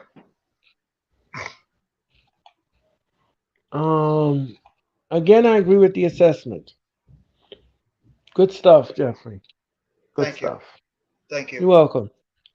Um, yeah, there's nothing I can add to it. Really isn't. And But like I that's said, what we've been beyond, complaining about the women's division. They're not building this yeah, division up. They're just going with the yeah, same people over and over again. And then people you bring back, they've been pretty much been relegated to nothing. They've been relegated to jobbers. I mean, friggin' yeah, poor Tegan Knox is doing backstage vignettes for the WWE 2K game. right, Mia Yim has been MIA for weeks. Piper Niven had a big win, and they look like they're building her up as the next big monster in the division. She hasn't been seen in a couple of weeks. Candice LeRae got zero reaction. I mean, Shotzi Blackheart, I love Shotzi. She's not connecting with the crowd. yeah, Aaliyah, probably close to being released. Same thing with Nia Lee. Raquel right, Rodriguez, you have her freaking smiling all the time. Liv Morgan tried her out as champion. It was a disaster. I mean, both the women's division is just if your name's not Becky, Bayley, Bianca, Rhea, Charlotte, and maybe Raquel Rodriguez and Asuka. What do you have? It's the same women over and over again. Nobody else is looking strong at all. So another day, another argument about the women's division. It's a shame because right. there's a lot of Okay. talented women in that division that are not getting utilized, and they're just getting thrown to the wayside, and they're not getting booked correctly. And we all know why. We talk about it every single Monday night, Earl. The women's division has been so damn neglected for years and been so useless. There's a reason why nobody cares about it. There's a reason why nobody gives a damn about the women's division. And there's a reason why that you have this back and forth booking. It's politicking too. So it's a shame. It really is. I mean, AEW's women's division is not much better right now, but women's wrestling has But got to get a whole lot better. It really yeah, does.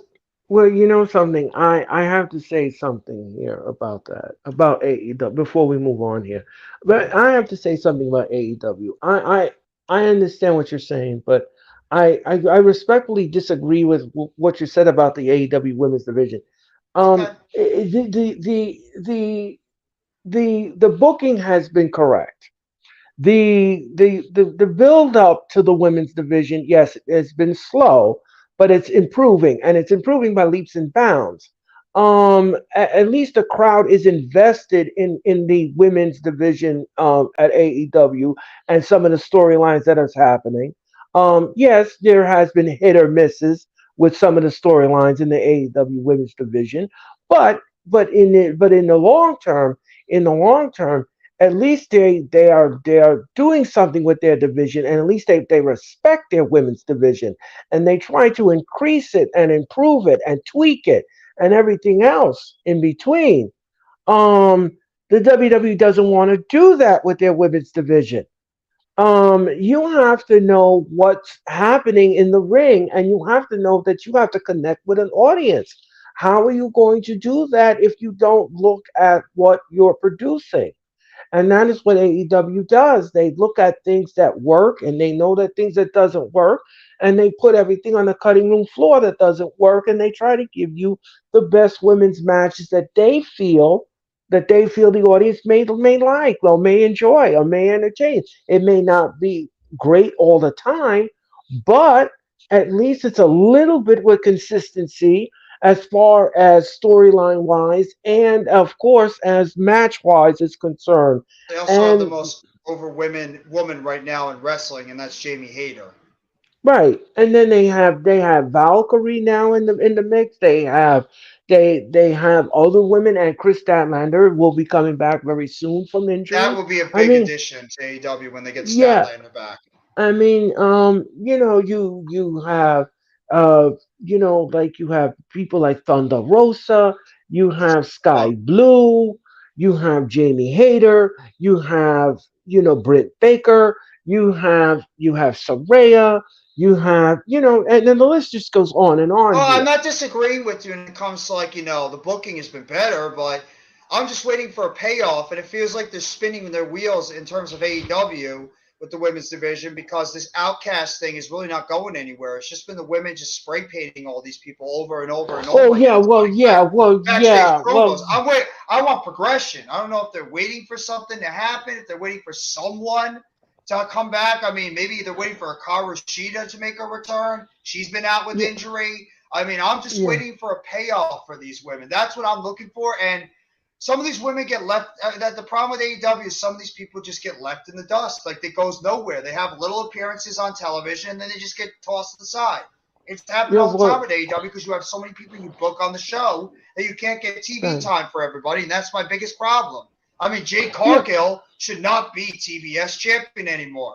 Her championship is killing that women's division because nobody oh. cares about Jade Cargill's title run. Well, I'm going to tell you this right now, Jeffrey. I think Double or Nothing is going to solve all those problems. When Valkyrie goes and challenge Mr. Cargill for that title, and we will have a brand new. I respectfully disagree. It's not going to be Valkyrie. It's going to be Okay, Chris. It's going to be Chris Statlander. That's going to be okay, your champion. I think they're saving that title for when Statlander comes back because I think that was the original plan until she unfortunately tore her ACL and they had she had to miss all this time. So I think they're biding their time until Chris Statlander comes back and they want to give the title to her because she is one of the faces of that women's division. She's just unfortunately gone through a lot of injury bad luck. But when she gets healthy, I think they want to give Statlander that title. And I think she's going to be the one to take down Cargill for once and for all. So okay, that's just how I feel. It could be Valkyrie. That could be the direction they go. But I believe in my heart that it's Statlander. And I mean, a lot of people have said that. I think they're waiting for Chris Statlander to come back so they can give her that title. okay, okay. I'm not going to fight the feeling. It's okay. It's all right. Ladies and gentlemen, Snoop Dogg took on the Miz. Why? Why? That wasn't even the original plan either. Why? Why? Why? Why? Why? Why? Why? Why? Why? Why? You see, this is the problem. This is the biggest problem with night two, and the biggest problem and why everybody believed this had Vince McMahon's handprints all over it. You had all Huh. these talented people that we talked about in the earlier on with LA Knight. You had Yeah. Bronson Reed. You had Bobby Lashley who came out. By the way, we forgot that. Who waved to the crowd Oh yeah. with the Yes. trophy in his Yes. hand. Waved Yeah. to the crowd when he's supposed to On have a on Monday match. Night He Raw. came out and waved to the crowd, posed on the stage, and that's the last we saw of Bobby Lashley at WrestleMania. Yeah. Yeah. Yeah.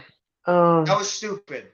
You pretty much told Uh, Bobby Lashley, we don't value you enough to put you in a random match when you had 6 matches on night 2. And you couldn't just let him have a match against an LA Knight, against a Bronson Reed, against anybody. Maybe Bray Wyatt was actually healthy and he could have gotten in that match and done something. I mean, you saved what could have been a pretty decent match for a Shane McMahon return. And I love Shane. I love Shane. Shane, I popped when Shane McMahon came out. I'm a Shane mark, and I was happy to see him. But that was really embarrassing when Shane just did a leap in the ring in that impromptu match against the Miz, and he ended up tearing his quad. yep. And they had to, and kudos to Snoop Dogg for knowing and audibling like he did, and being like, you know what, him and Jessica Carr talking, and be like, I got to go out there and I'm going to try to do something to make some type of I'm going to audible it out and do something with the Miz, like just knock him out a couple of times and do probably one of the worst people's elbows I've ever seen. But Right. this was so not needed. This was really This not was needed. This was no. way worse than the first night. At least Pat McAfee, I can respect because he's athletic as hell, and we all love Pat McAfee, but this was terrible. I mean, this was This the was low this point. was This was one of the low points of WrestleMania weekend, and I love Shane. It's just so I feel so bad for Shane McMahon that he got so amped up making his return, and then all people are going to remember Shane for is him blowing out his quad, jumping up in the air, trying to avoid the Miz running at him. It's so depressing, but what can he say? um and kudos to Jessica Carr Yes, absolutely, for calling production and turning the match around. Kudos to her. Kudos to her. absolutely, absolutely. She deserves all the credit in the world for being a professional. Um, uh, yeah, this wasn't good. This wasn't good. This This was not wasn't good. needed. It was not It needed. It was wasn't needed. it was unnecessary. It was not necessary. This match was just not necessary. Like I This said, wasn't I necessary. popped. I love Shane McMahon. I was happy to see Shane back, but Shane's 53 years old and he can't do the same things that he was able to do when he was in his 20s and 30s, when he was in his youthful years back in the Attitude Era and the Ruthless Aggression Era. I mean, Right. so it's just embarrassing. It's embarrassing for the WWE, and it's embarrassing something like this happened. I feel terrible for Shane. Now he's got to go and rehab a torn quad muscle when he just got back, and he's going to be on the shelf now for the next 6 to 9 months rehabbing a quad injury. And maybe it's a McMahon thing because Vince tore his quads, Triple H tore his quads, and now Shane tore his quads. Maybe it's just a Vince McMahon Helmsley thing. I don't know. They're like the Maybe. family that has the quads injury. Right. It's just it sucks. Um. Yeah, and Shane will have to have surgery, and Hey, he's gonna be sidelined now 6 to 9 minutes for a pointless segment at WrestleMania. Now he's got to rehab and be out for that long. How do you think he right. feels about that? Right. It's like I Um. came back for this crap. Right. Um. Well, we went from something nonsensical to something that was, well, it could have had a little bit more. We could have gotten a little bit more, but there was a little bit of an accident that happened in the match. And, wrestling isn't ballet, ladies and gentlemen. Edge took on the demon inside Hell in the Cell. The match could have went a little bit further. Now, from what I read from the PW Insider, this match was supposed to go 20 minutes and 22 seconds. However, that did not happen because the demon got busted open and busted open real bad. They had to call an audible, and yes, ladies and gentlemen, they used medical stitch glue to put the cut back together again. Yeah. Ouch. Ouch. Ouch. Ouch. Ouch. It was nasty. I it's a good thing that he was wearing heavily makeup. It's a good thing that we did not see it on camera, and it is a good thing that that blood was not going everywhere because this was nasty. This Yeah. was gnarly. This was. I'm not sure how that happened. I'm not sure if it was the spot through the table or was it the spot in the cage. I'm not sure how It it was the happened. ladder spot. Remember when Edge took the ladder and threw it at Finn Balor? He Oh, took the ladder yeah. and threw that ladder at Finn Balor, and it must have hit off the top of his head and busted him open. Oh, yes. Yeah, that's That when it spot. happened. Ironically, a ladder. If anybody doesn't remember Armageddon 2006, the infamous Joey Mercury injury. Again with that in And that that, fatal and that, four-way match. and the ladder hit him in the face, Yep. square in the face. Mm-hmm. And his mouth was, I mean, it was so grotesque. It His eye wasn't even was funny. shut. His eye was, he had a mouse and his cheek was broken, ladies and Yeah. gentlemen. His entire His face was cheek, destroyed. yep. His cheek was dislodged. Mm-hmm. It wasn't good.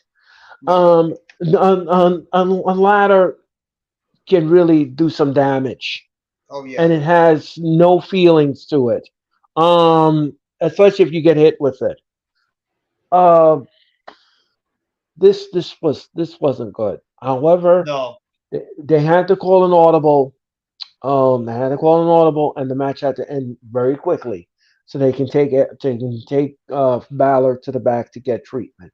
Yeah. I Uh, heard this match was supposed to go longer, but they had to stop it because of the yeah, injury. they had to stop it.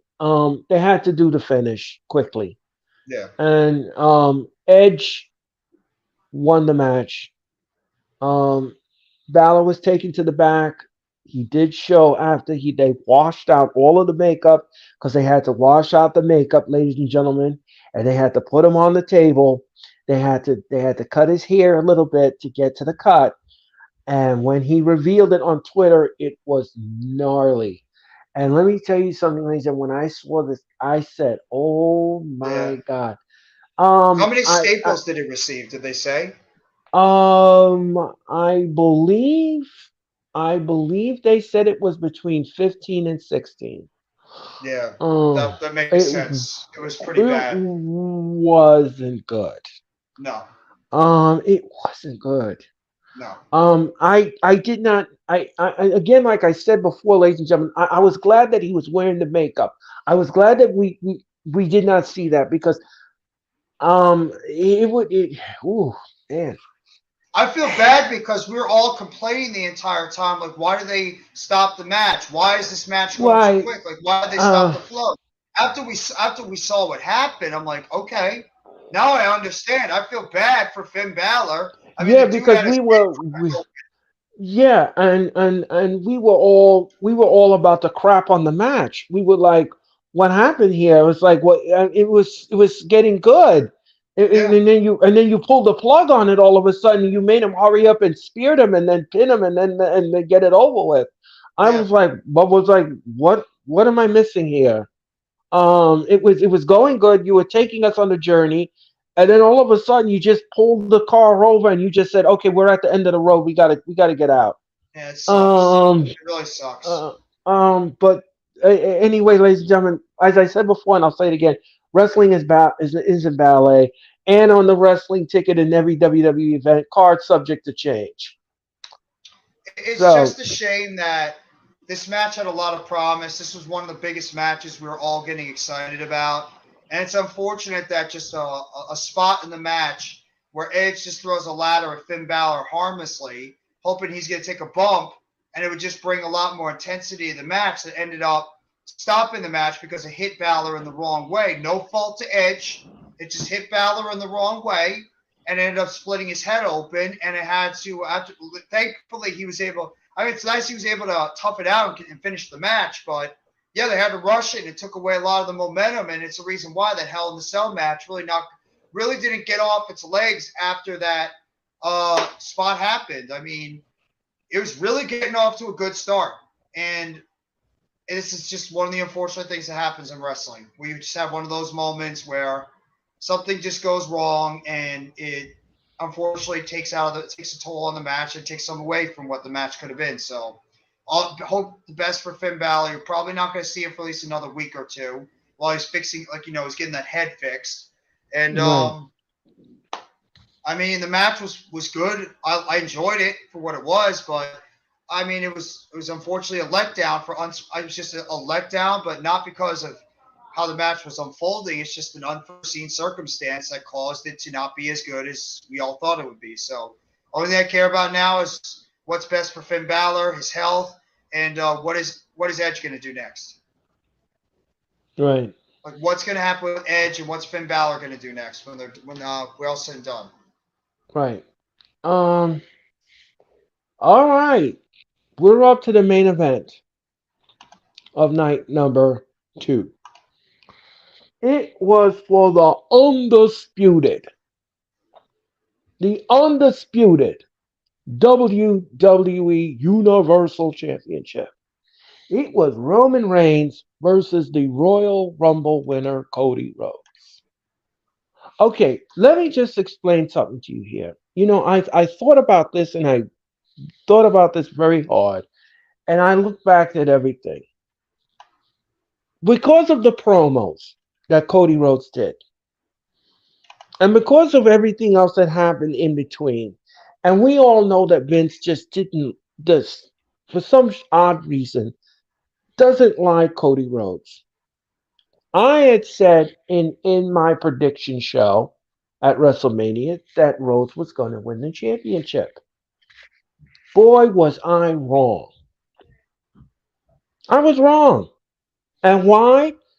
A, the booking, the build for this match was not that great. The promos were not that great. Um, B, I should have known stupidly that Vince McMahon would never let Cody Rhodes chase a title. And then C, C, I fought everybody and their mom over this booking. And remember, the finish for this match was done three different times. So all the shenanigans happened in the match. All the shenanigans. In the end, Rhodes kicked the referee by accident, pushing the referee out of the ring. He goes out. All of this chaos is going on. We have the Usos in the mix. Sequoia got kicked out, but then he returned. All of this was happening. All this chaos, all this big maroon. When the smoke was cleared, Roman is still your Universal Champion. The match was great. I mean, for what it was good. But again, like I said before, and I'll say it again, I felt like a dummy.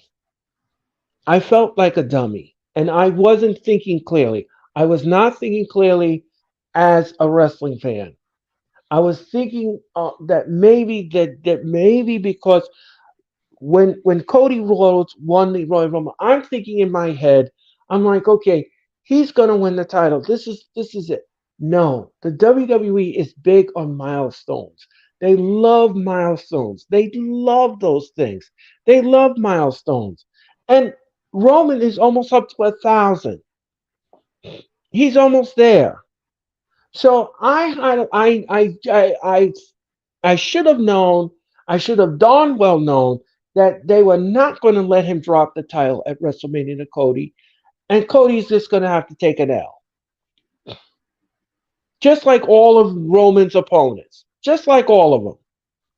He has smashed each and every opponent he has. And unfortunately, no, he hasn't won them cleanly. No, no, no. He hasn't won them cleanly. No, no. He it's always shenanigans in his match. There's always some kind of shenanigans. And then he retains the title. He doesn't pin them cleanly. He has to win by shenanigans. Mm-hmm. And that's the way Roman retains his titles. All of them. He did it with Sammy. He did it with this. He did it with everybody. It's always some shenanigans in the match. And that, I mean, if that's the way you want to retain your title, okay. Who am I to say? Who am I to say anything?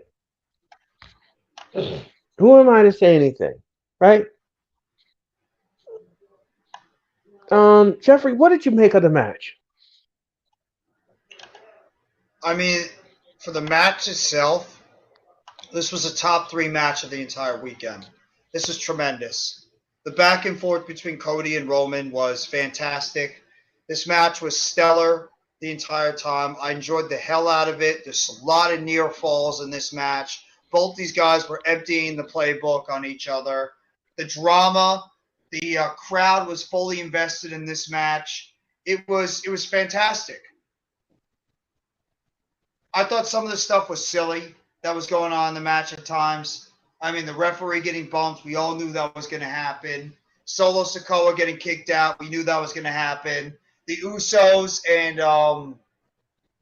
Sami Zayn and Kevin Owens getting involved somehow, we had a feeling that was going to happen. But I honestly don't know how to feel about the result. I mean, I understand both sides. I mean, I've heard every single argument you can imagine, Earl, into the chat. Well, Cody needs to struggle more because of the fact he hasn't struggled enough in a 5-6 week feud against Roman. Or Roman needs to hit 1,000 days as champion. Or this is Cody's moment for the other side. This is Cody's moment. You have to capitalize on it. I mean, this is his time to give him the championship. You never had a baby face this over. You have to, he has to fulfill his destiny. I could see both arguments on each side. I honestly would have went with the title change. I think Cody should have won it. But knowing WWE and the second that Paul Heyman and WWE start dropping 1,000 days, I'm like, yeah, Roman's winning it. That was right there.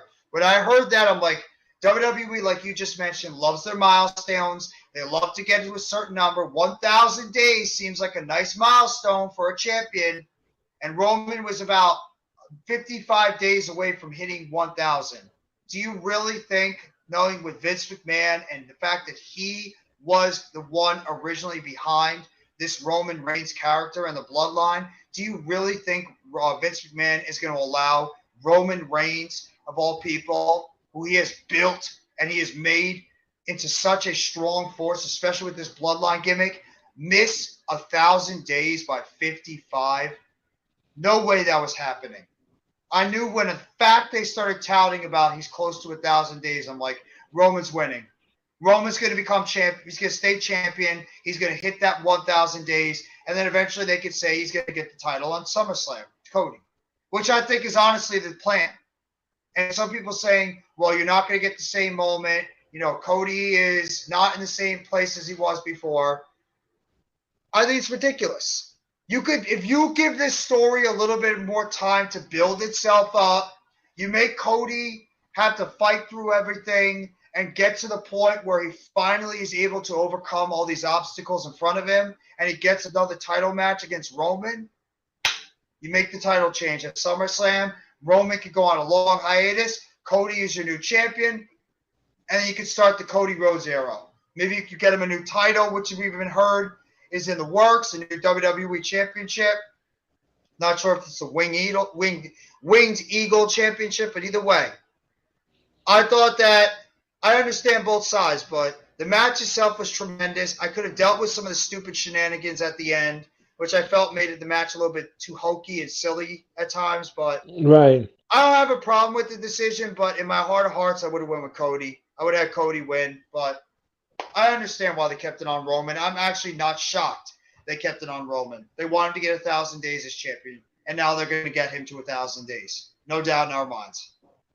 Yeah. Again, I agree with the assessment. I mean, again, like I said before, and I'll say it again, ladies and gentlemen, I, I had, I, like I said before, in my mind that I miscalculated. I forgot that they like milestones. I forgot that they like things like that. And Hmm. like Jeffrey brilliantly said, he got 55 days to become to have the 1,000 days.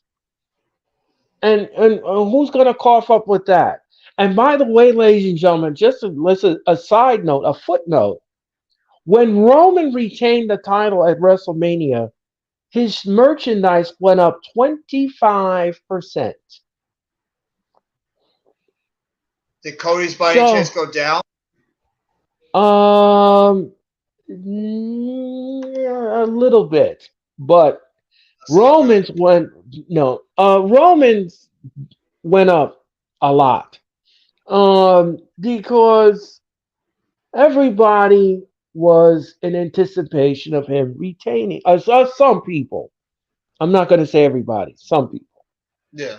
There were five different fans that were arrested at the event after That's they were not happy with the results. They taunted Roman and talked about his wife, which wasn't good. that's not Uh, surprising. Not surprising at all. um, which wasn't good.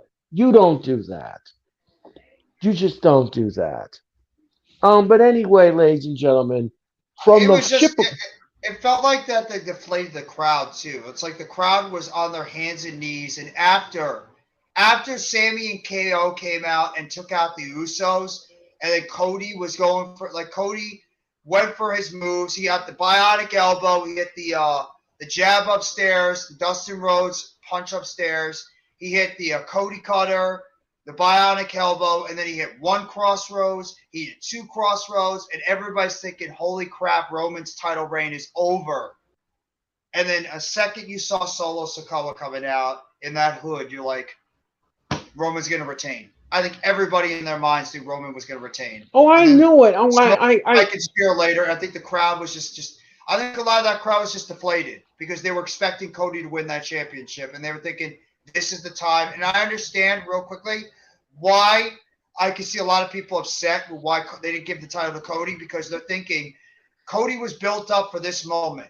Cody was ready for this moment, and they don't know if they're going to recapture this moment again. But let's just be honest. I think what hurt Cody is two factors. A, the torn pec. I think that derailed his momentum. Even though he wrestled at Hell in a Cell back in May of last year, I think that torn pectoral muscle really took the momentum out of Cody Rhodes and his sail. Even though he got it back somewhat, it took his momentum away. And then the fact in the Royal Rumble, he came out at number 30, where you could have had to come out a lot earlier. He came out at number 30 and pretty much did nothing in the Royal Rumble. He just got gifted a championship reign at WrestleMania. Right, right, It right. turned a lot of people off, and he had a lackluster build. So you see it from both And yeah, sides. yeah, I agree with you. Agree with the assessment. I But agree. we'll see. I We'll see mean, how they build it up with SummerSlam. we'll see. So ladies and gentlemen, that's it. That wraps up WrestleMania's night one and WrestleMania night number two. Night number two was a mixed bag. Was a mixed bag, ladies and gentlemen. I thought night one was better than night number two. Night Some one was people said phenomenal. that some people said the entire show was phenomenal.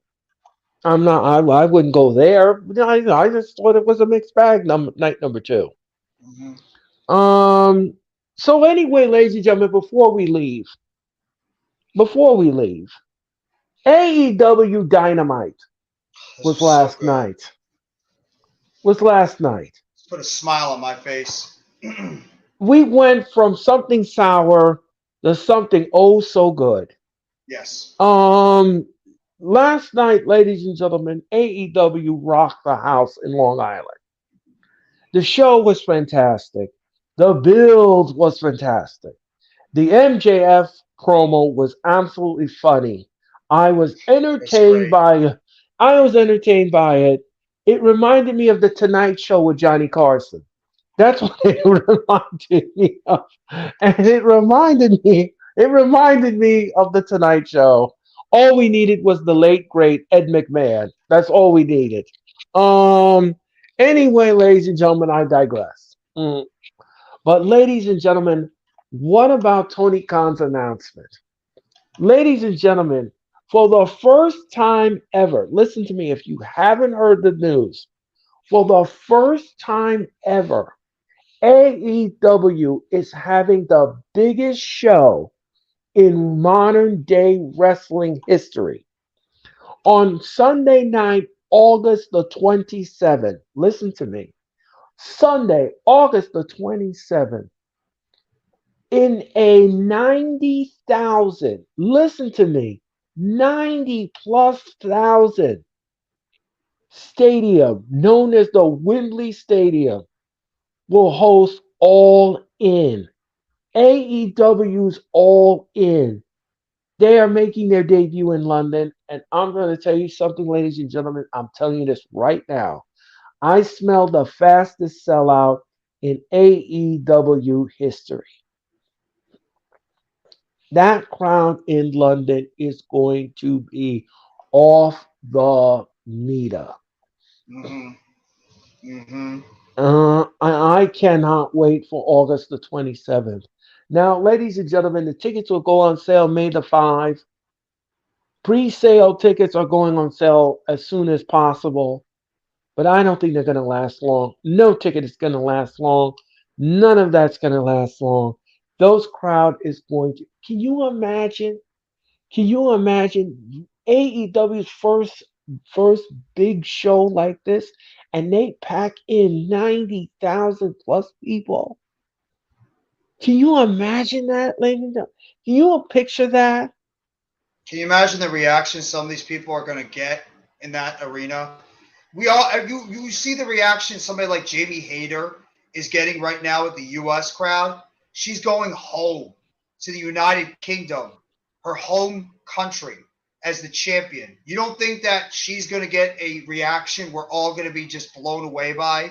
Pac, who has not been around for a while, you think the reaction Pac will get, or Saraya, Anthony Ogogo, Nigel McGuinness?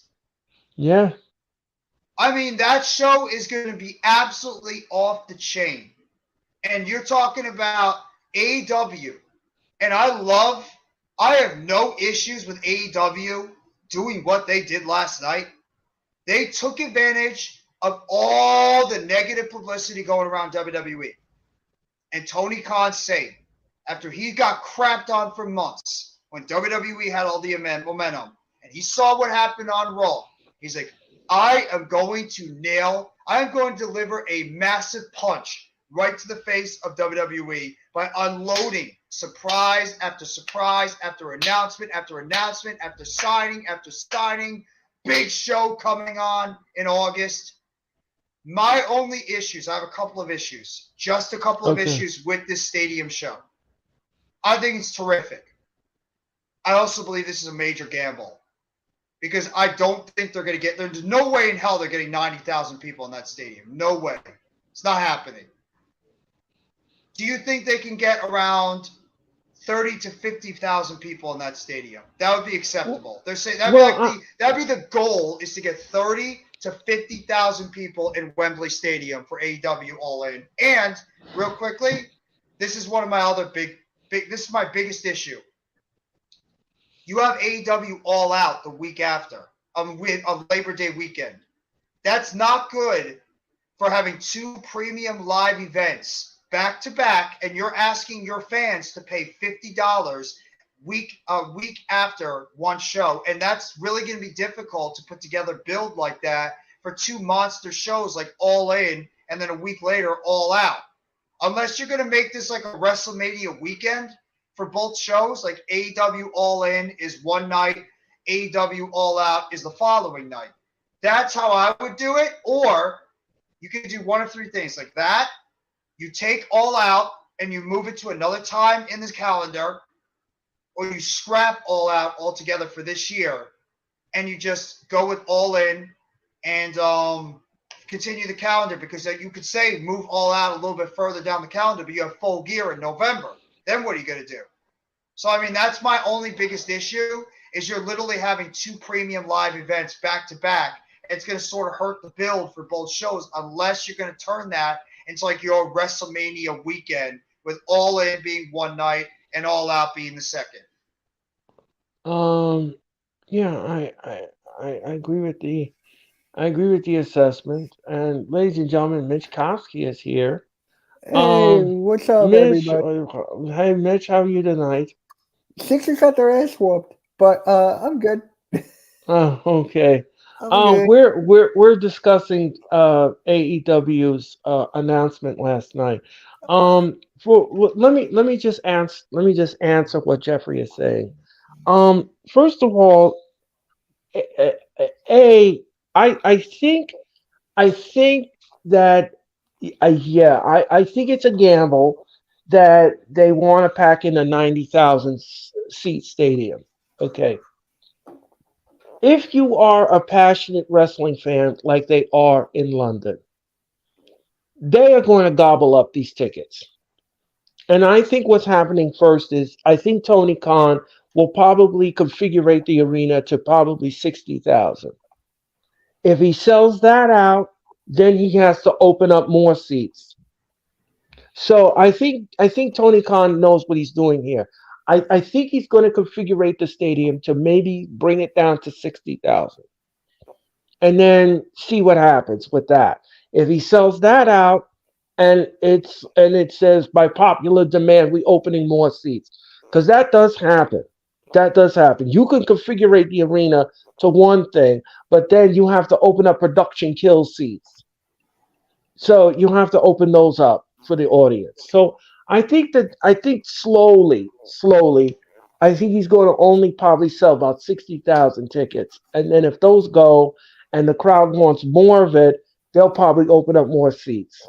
So I think that solves one problem. The other problem is, like you said, we have All Out in September, and usually that happens the first week of September. Um, I think what they need to do here is either move it to October or or if you can't move it in October, then you're going to have to scrap it all together and bring it back next year. And then you move it or if you don't want to move it in October, you could bump it up and bring all out in June or July. You But can then you do have that as Forbidden Door. Remember, you have Forbidden right. You Door have in June, then you have the July. forbidden Because right. you So got Double or Nothing in May. You right, got Forbidden Door or June or July. Then you're going to have this All In show in August. And right. if you move All Out to October, you're pretty much putting All Out and Full Gear literally right next to one another. So Because you then have the Full only Gear in the first week or two of November, so it's going to be hard to right, maneuver that. right. So in other words, what Jeffrey is saying, ladies and gentlemen, they're going to have to scrap all out. I think this is what they're going to have to do at this point because, like Jeffrey Well, it says, sounds like the they're forbid. keeping it. It sounds like they're keeping Well, it because Anthony Bowens did a Q&A, and he told Anthony Bowens of the Acclaim did a Q&A, and he said that All Out is still scheduled and they're still going through it. So it sounds like they're keeping All Out. I don't know if this is. I don't know. I think this is a lot of things you're gonna. I don't know. I don't know about this, man. I don't know about Yeah, this. I don't like it that much. I'm not a I big fan don't. of it. I don't know about this. I don't know about this. I mean, Would you put it you on the could, same weekend? huh? Would you put All In and All Out on the same weekend? You make All In on Wednesday, on Saturday, and you make All Out on Sunday, and make it your WrestleMania white type Well, weekend because they're essentially you that's could. what they're doing. You could basically do that. I mean, you could have All Out on a Saturday night in the O2 Arena. You can book that in the O2 Arena because that'll sell out like hotcakes. That'll go. And then Sunday you do the big arena show and close out the weekend and do it like that. You could do something like that if they want to do it like that. That could be possible. That could be possible. The TK problem should do is, that. That's a great point. huh? Just want to point that Huh? out what Blaze said. That's a good point. To make it easier on the fans, instead of having us pay $50 twice in 2 weeks, if you want to keep both AEW All In and All Out, maybe do a 2-for-1 price deal where at least you cut it down and it makes it a lot easier. So like you pay for both shows on one certain night, and then that way you get both shows immediately together, and it makes it a Right. lot easier on the fans. Right. I agree with that. I agree with the assessment. Um, so, I agree with that. I think what you need to do is put All Out on a Saturday night in the O2 Arena, and then the Yeah. next night, and then the next night, and then the next night, you move over to Wembley Stadium and you do the big show. That'll take care of both shows in 1 month. You don't have to worry about it because then the next pay per view offering after that would be Full Gear, and you build Yeah. that up until, and that will be the final pay per view offering of AEW for 2023, and that will do it. I So love it. I I love this. I do. I think All In is going to be an absolutely fantastic show. I think that it's a genius move, getting you out to that rabid, absolutely rabid UK fan base. And I think this is AEW's opportunity to really strike while the iron is hot. You have all the momentum now going on your way. All the negative press has gone away from you and it's gone to WWE. And this could be the start of what could be an absolutely fantastic summer for AEW. I think Double or Nothing is shaped. I mean, Double or Nothing is shaping up to be a terrific show. Forbidden Door was arguably one of the best shows all last year in terms of pay-per-views. This right, All In show, you know for a fact they are going to load the hell out of that card on All In with all these just banger matchups, and then have right, something for you to do at All Out. They're going to make sure that AEW is going to take that next step. So I really believe that this is going to be such a critical part for AEW. And remember, they have those TV rights deals that are coming up at the end of this year that they need to try to right, negotiate a new deal. So I right, think this is brilliant by Tony Khan. And I think I have no doubt in my mind he's going for the jugular. He wants to go out there and he wants to try to expand his fan base out there, expand his horizons, and try to take a shot in the UK with this stadium deal for All In. The thing that started AEW about, remember, was All In. It's what started that company was having that All In show before they had that Dynamite show, which led to Double or Nothing. So I think it's fantastic. I love it. I think it's very ballsy and gutsy by Tony Khan. I'm just curious to see how it's all going to come together, who's going to be involved, who's coming back. We might even see a certain cult of personality make his way back to AEW for that show. You never know. You never know. Just saying. But I think it's gonna be. I think it's gonna be. I think it's gonna be great. It's gonna be great. um, yeah, I think it's gonna be good. And let me tell you something. They also have Grand Slam number three, which will be in August, and I believe that that will be the go home show That's for another one too. I AEW. didn't even think about that. Grand Slam. That's. I'm You, glad you brought that up, bro. That's terrific. That you, show's gonna be yes, great too. yeah. Grand Slam number three, ladies and gentlemen, is coming to you in August, and I Yep. believe that that will be the go home show in Flushing Meadow Park, and I believe that that will be I believe that Grand Slam will probably be. No, I don't know yet. I haven't been confirmed, but I believe that that would be the go home show Do you for think Tony Khan's AEW. going to get any pressure to possibly move All Out because of the fact that his two shows close together? I saw what Blaze was saying in the chat that he says have faith. This is going to be awesome. See what happens. But I got to see. I mean, it's really Yeah, we hard to have to. do two premium shows back to back. It's going to Yeah, be it's tough with the it's bill. it's gonna be tough. It's gonna be a roll of the dice here. It's gonna be Yeah. the roll of the dice. We just have to sit back and see what happens here because I have a feeling that the ticket sales. I'm not worried about the ticket sales. I'm not worried about that at all. I think it's going to be fantastic. I think the ticket sales. I think Tony Khan is going to have a smile on his face when he wakes up in the morning and sees the outcome of these ticket sales. Oh my Um, God, it's going to be amazing. It's going to be uh, amazing. so I don't think he did. But like you said before, and I'll say it again, we do have all in and we have all out, and we have to see what he's going to do with both of them.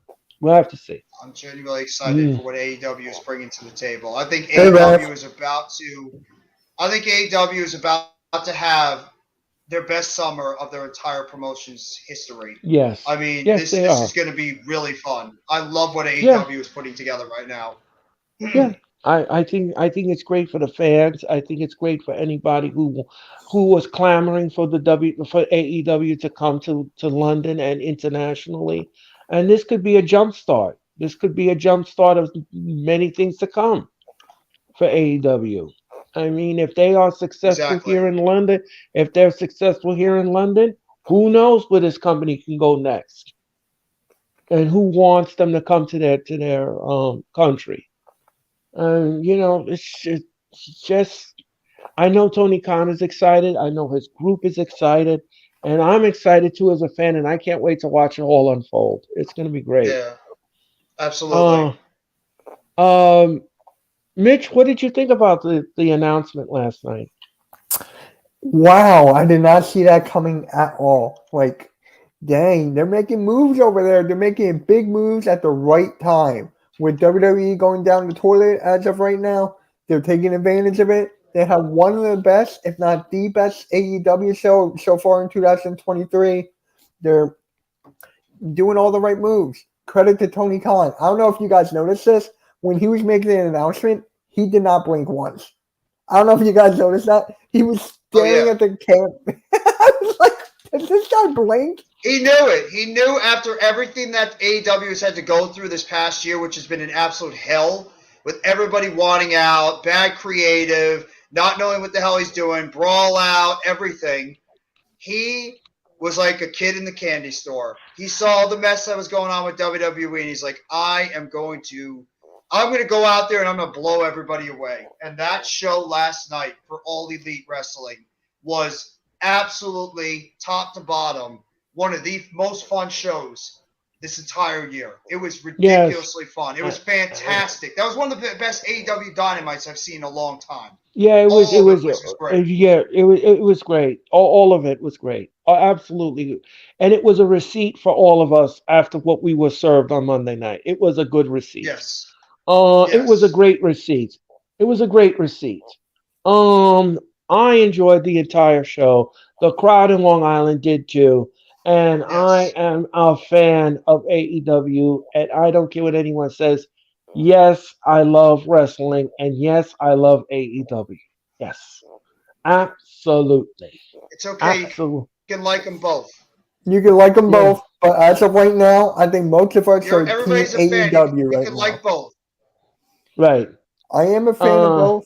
I Well, I'm am. still Team WWE. I want WWE to I succeed too. I listen. mean, it's just right now Yeah, I mean, I AEW is want the them most to. telling I stuff. want them. I want them. Right. I want them to succeed. I want WWE to succeed. Except for one thing, though. You Yeah. can't have you can't do what you did last Monday night. You can't do that. You can't have chaos backstage like that. That was ridiculous. That was just absolute. That was absurd. I mean, as a fan of wrestling, I was after I was reading the report and I got on my show Tuesday night. I couldn't believe I couldn't believe what this old fart bag did Vince to this McMahon. show. I just can't believe what this man did. I mean, this was just this. I'll tell you this again, and I'll say it again in the beginning of my show. If you didn't watch it, you can go back and rewind the show. It was Um, so funny. this this That was so this funny, by the way. I love that. What? what the The Brian MJF? Danielson thing was the Daniel. No, the Danielson Oh thing was so yes, good. yes, That was one of my Yeah. amateur, favorite things on the show. amateur. And then he Amateur. took out the Every time he kept calling him screwdriver, amateur. and he Oh, that took was the so good. I screwdriver love. out, and he was jamming it in Hangman's head. It If it was it was wasn't for MJF, they'd be my favorite thing on the damn show. I love the Blackpool Combat Club. They are and so that, awesome how over they are. I love what not the only Blackpool not not Combat Club not is only doing. are they awesome, Jeff. They're dangerous. They are very dangerous to play Yes. with. And I feel sorry for anybody who signs up to wrestle them. Because you either are going to leave the ring on your own power, or you're going to be leaving on a stretcher. Um, they're not something to But mess that with. quartet is so much fun to watch. I mean, the dynamic, they just come out and literally beat the crap out of people. If you're a Um, wrestling fan, it's supposed to be like that kind of sport. How are you not like that? They just come out and beat people up. Moxley's they looking beat the great as a stew. heel. They beat the Claudio, stew. yeah, they're beating the stew out of everybody. No, Claudio they is beating beat the hell out of right. people, beating the stew. Right. Wheeler Yeah. Yuta hasn't looked at much. Wheeler Yuta looks great. with like his tutelage, I mean, like him being tuteled by the guys ahead of him. And then you had Danielson, who's channeling his, Planet Champion gimmick, sort of, that he had in WWE, which was so goddamn good. And he's turning it, he's calling everybody amateurs, fickle. I mean, that's good stuff. This group is amazing. I can't wait to see what they're going to do with Blackpool Combat Club and the Elite. They're being booked correctly. They are. Don't screw with this group. Just let them go out there and beat the crap out of people and dominate. They're so good as heels. And Danielson as a heel is so enjoyable to watch on television. I love watching Danielson as a heel. It is so damn enjoyable. It puts a smile on my face. It puts a smile on my face watching Bryan Danielson go out there and do his heel work. I mean, this segment with top to bottom was great. The women's match was very good. I thought Riho and Baby Hayter put on a pretty good match. I mean, I love Daddy Magic and Matt Menard and Cool Hands Luke, Angelo Parker. I think they're hilarious. I wish the Acclaim was booked a little bit better. I mean, the beginning, we got freaking Jay White and Ricky Starks. Are you serious? Jay White and Ricky Starks are going to go to yeah. Thank God Jay White went to AEW. MJF thing was great. And I mean, I love the fact that they are building that show now around the 4 pillars of AEW with Sammy Guevara, Jungle Boy, Darby Allin, and MJF. They're building. That's going to be. You're telling you right now, your main event for Double or Nothing is the 4 pillars in a fatal 4-way for the World Championship. That is your main event. It's happening. I mean, FTR now is the tag team champions, and thank God they're staying with AEW. I put the article on the back if you haven't read it yet in the private chat. They pretty much says why they decided to stay with AEW. But I mean, this was so much fun. We needed this as fans after a crappy ass Monday Night Raw to watch some great wrestling, compelling television.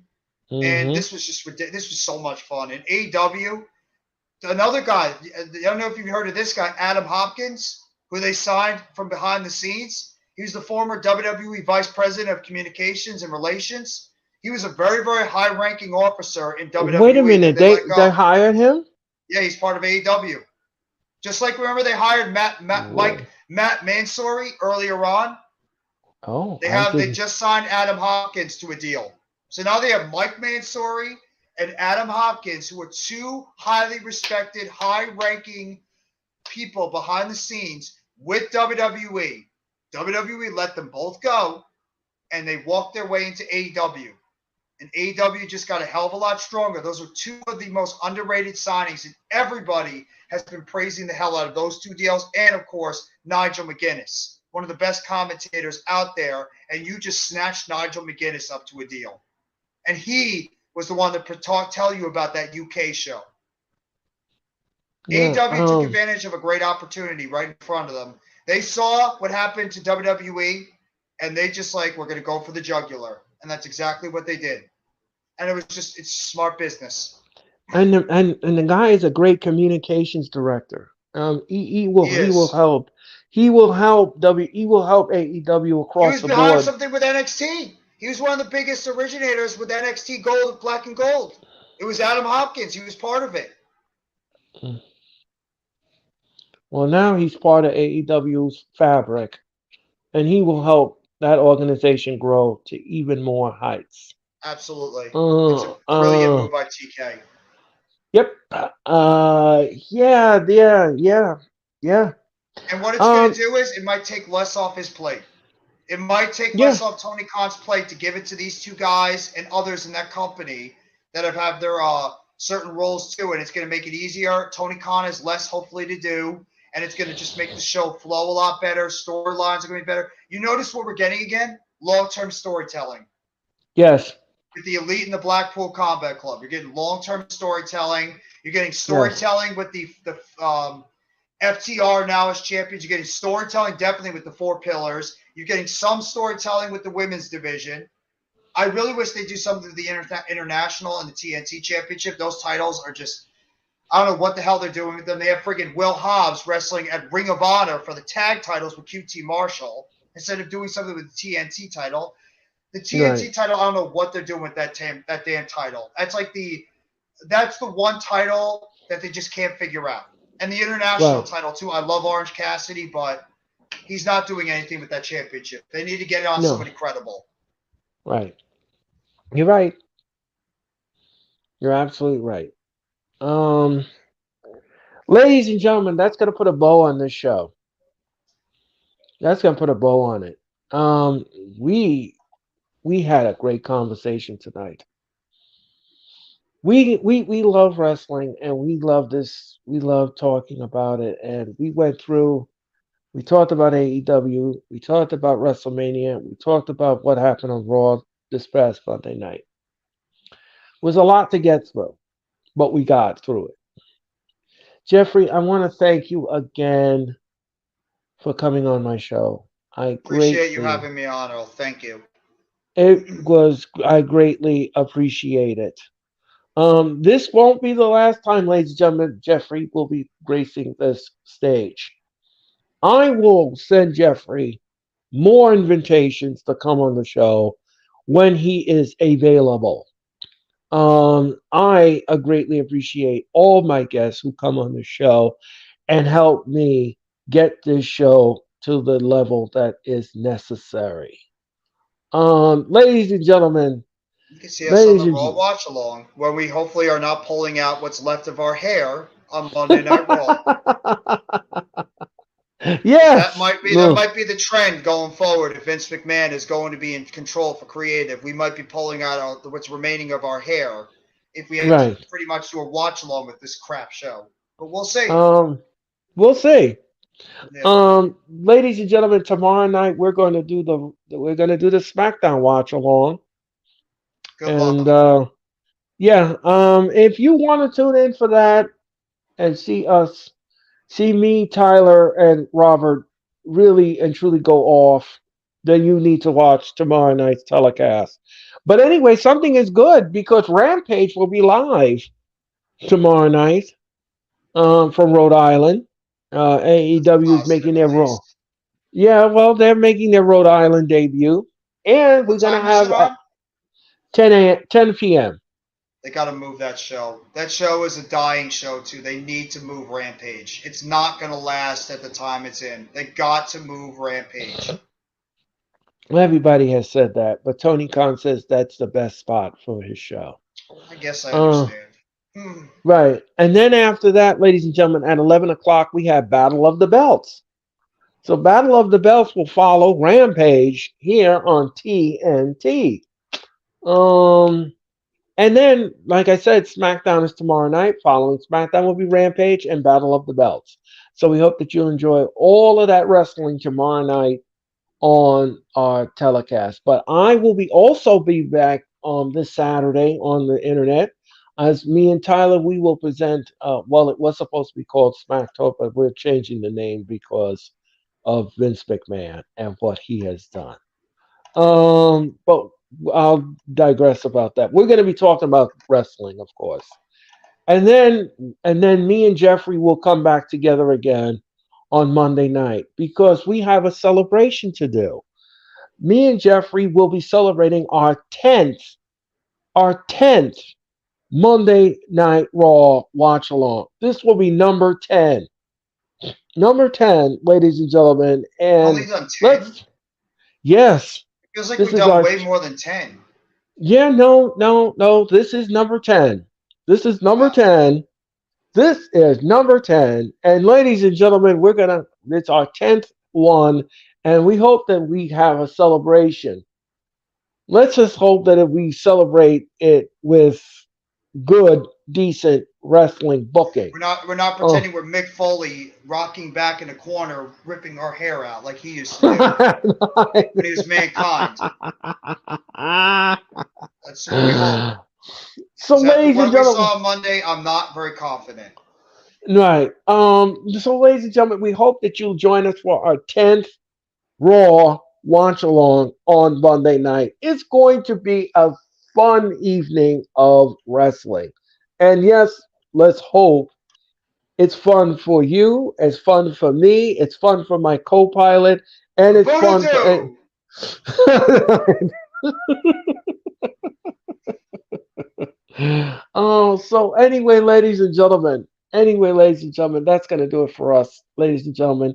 We hope that we entertain you tonight. We hope that you enjoy it. And I want to wish everybody out there, from all of us here at the Hardcore Sports and All Sports Network, a very happy Easter and Passover. We hope that Shalom. yes, we hope that you have a good holiday season. And of course, we will be, like I said, I'll be back tomorrow night. I will also be back Saturday night. And I will return on Monday night for the 10th Raw Watch Along.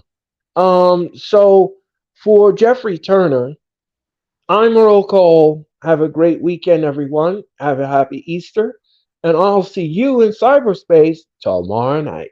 Have a good night, everybody. Now with the hottest show in the universe, the Wrestling Experience, with your host, Earl Cole. Acknowledge me. Coming at you with all the dope shit, freshest WWE content, and also the AEW. You are now watching The Experience, the Wrestling Experience. Now with your host, Earl Cole.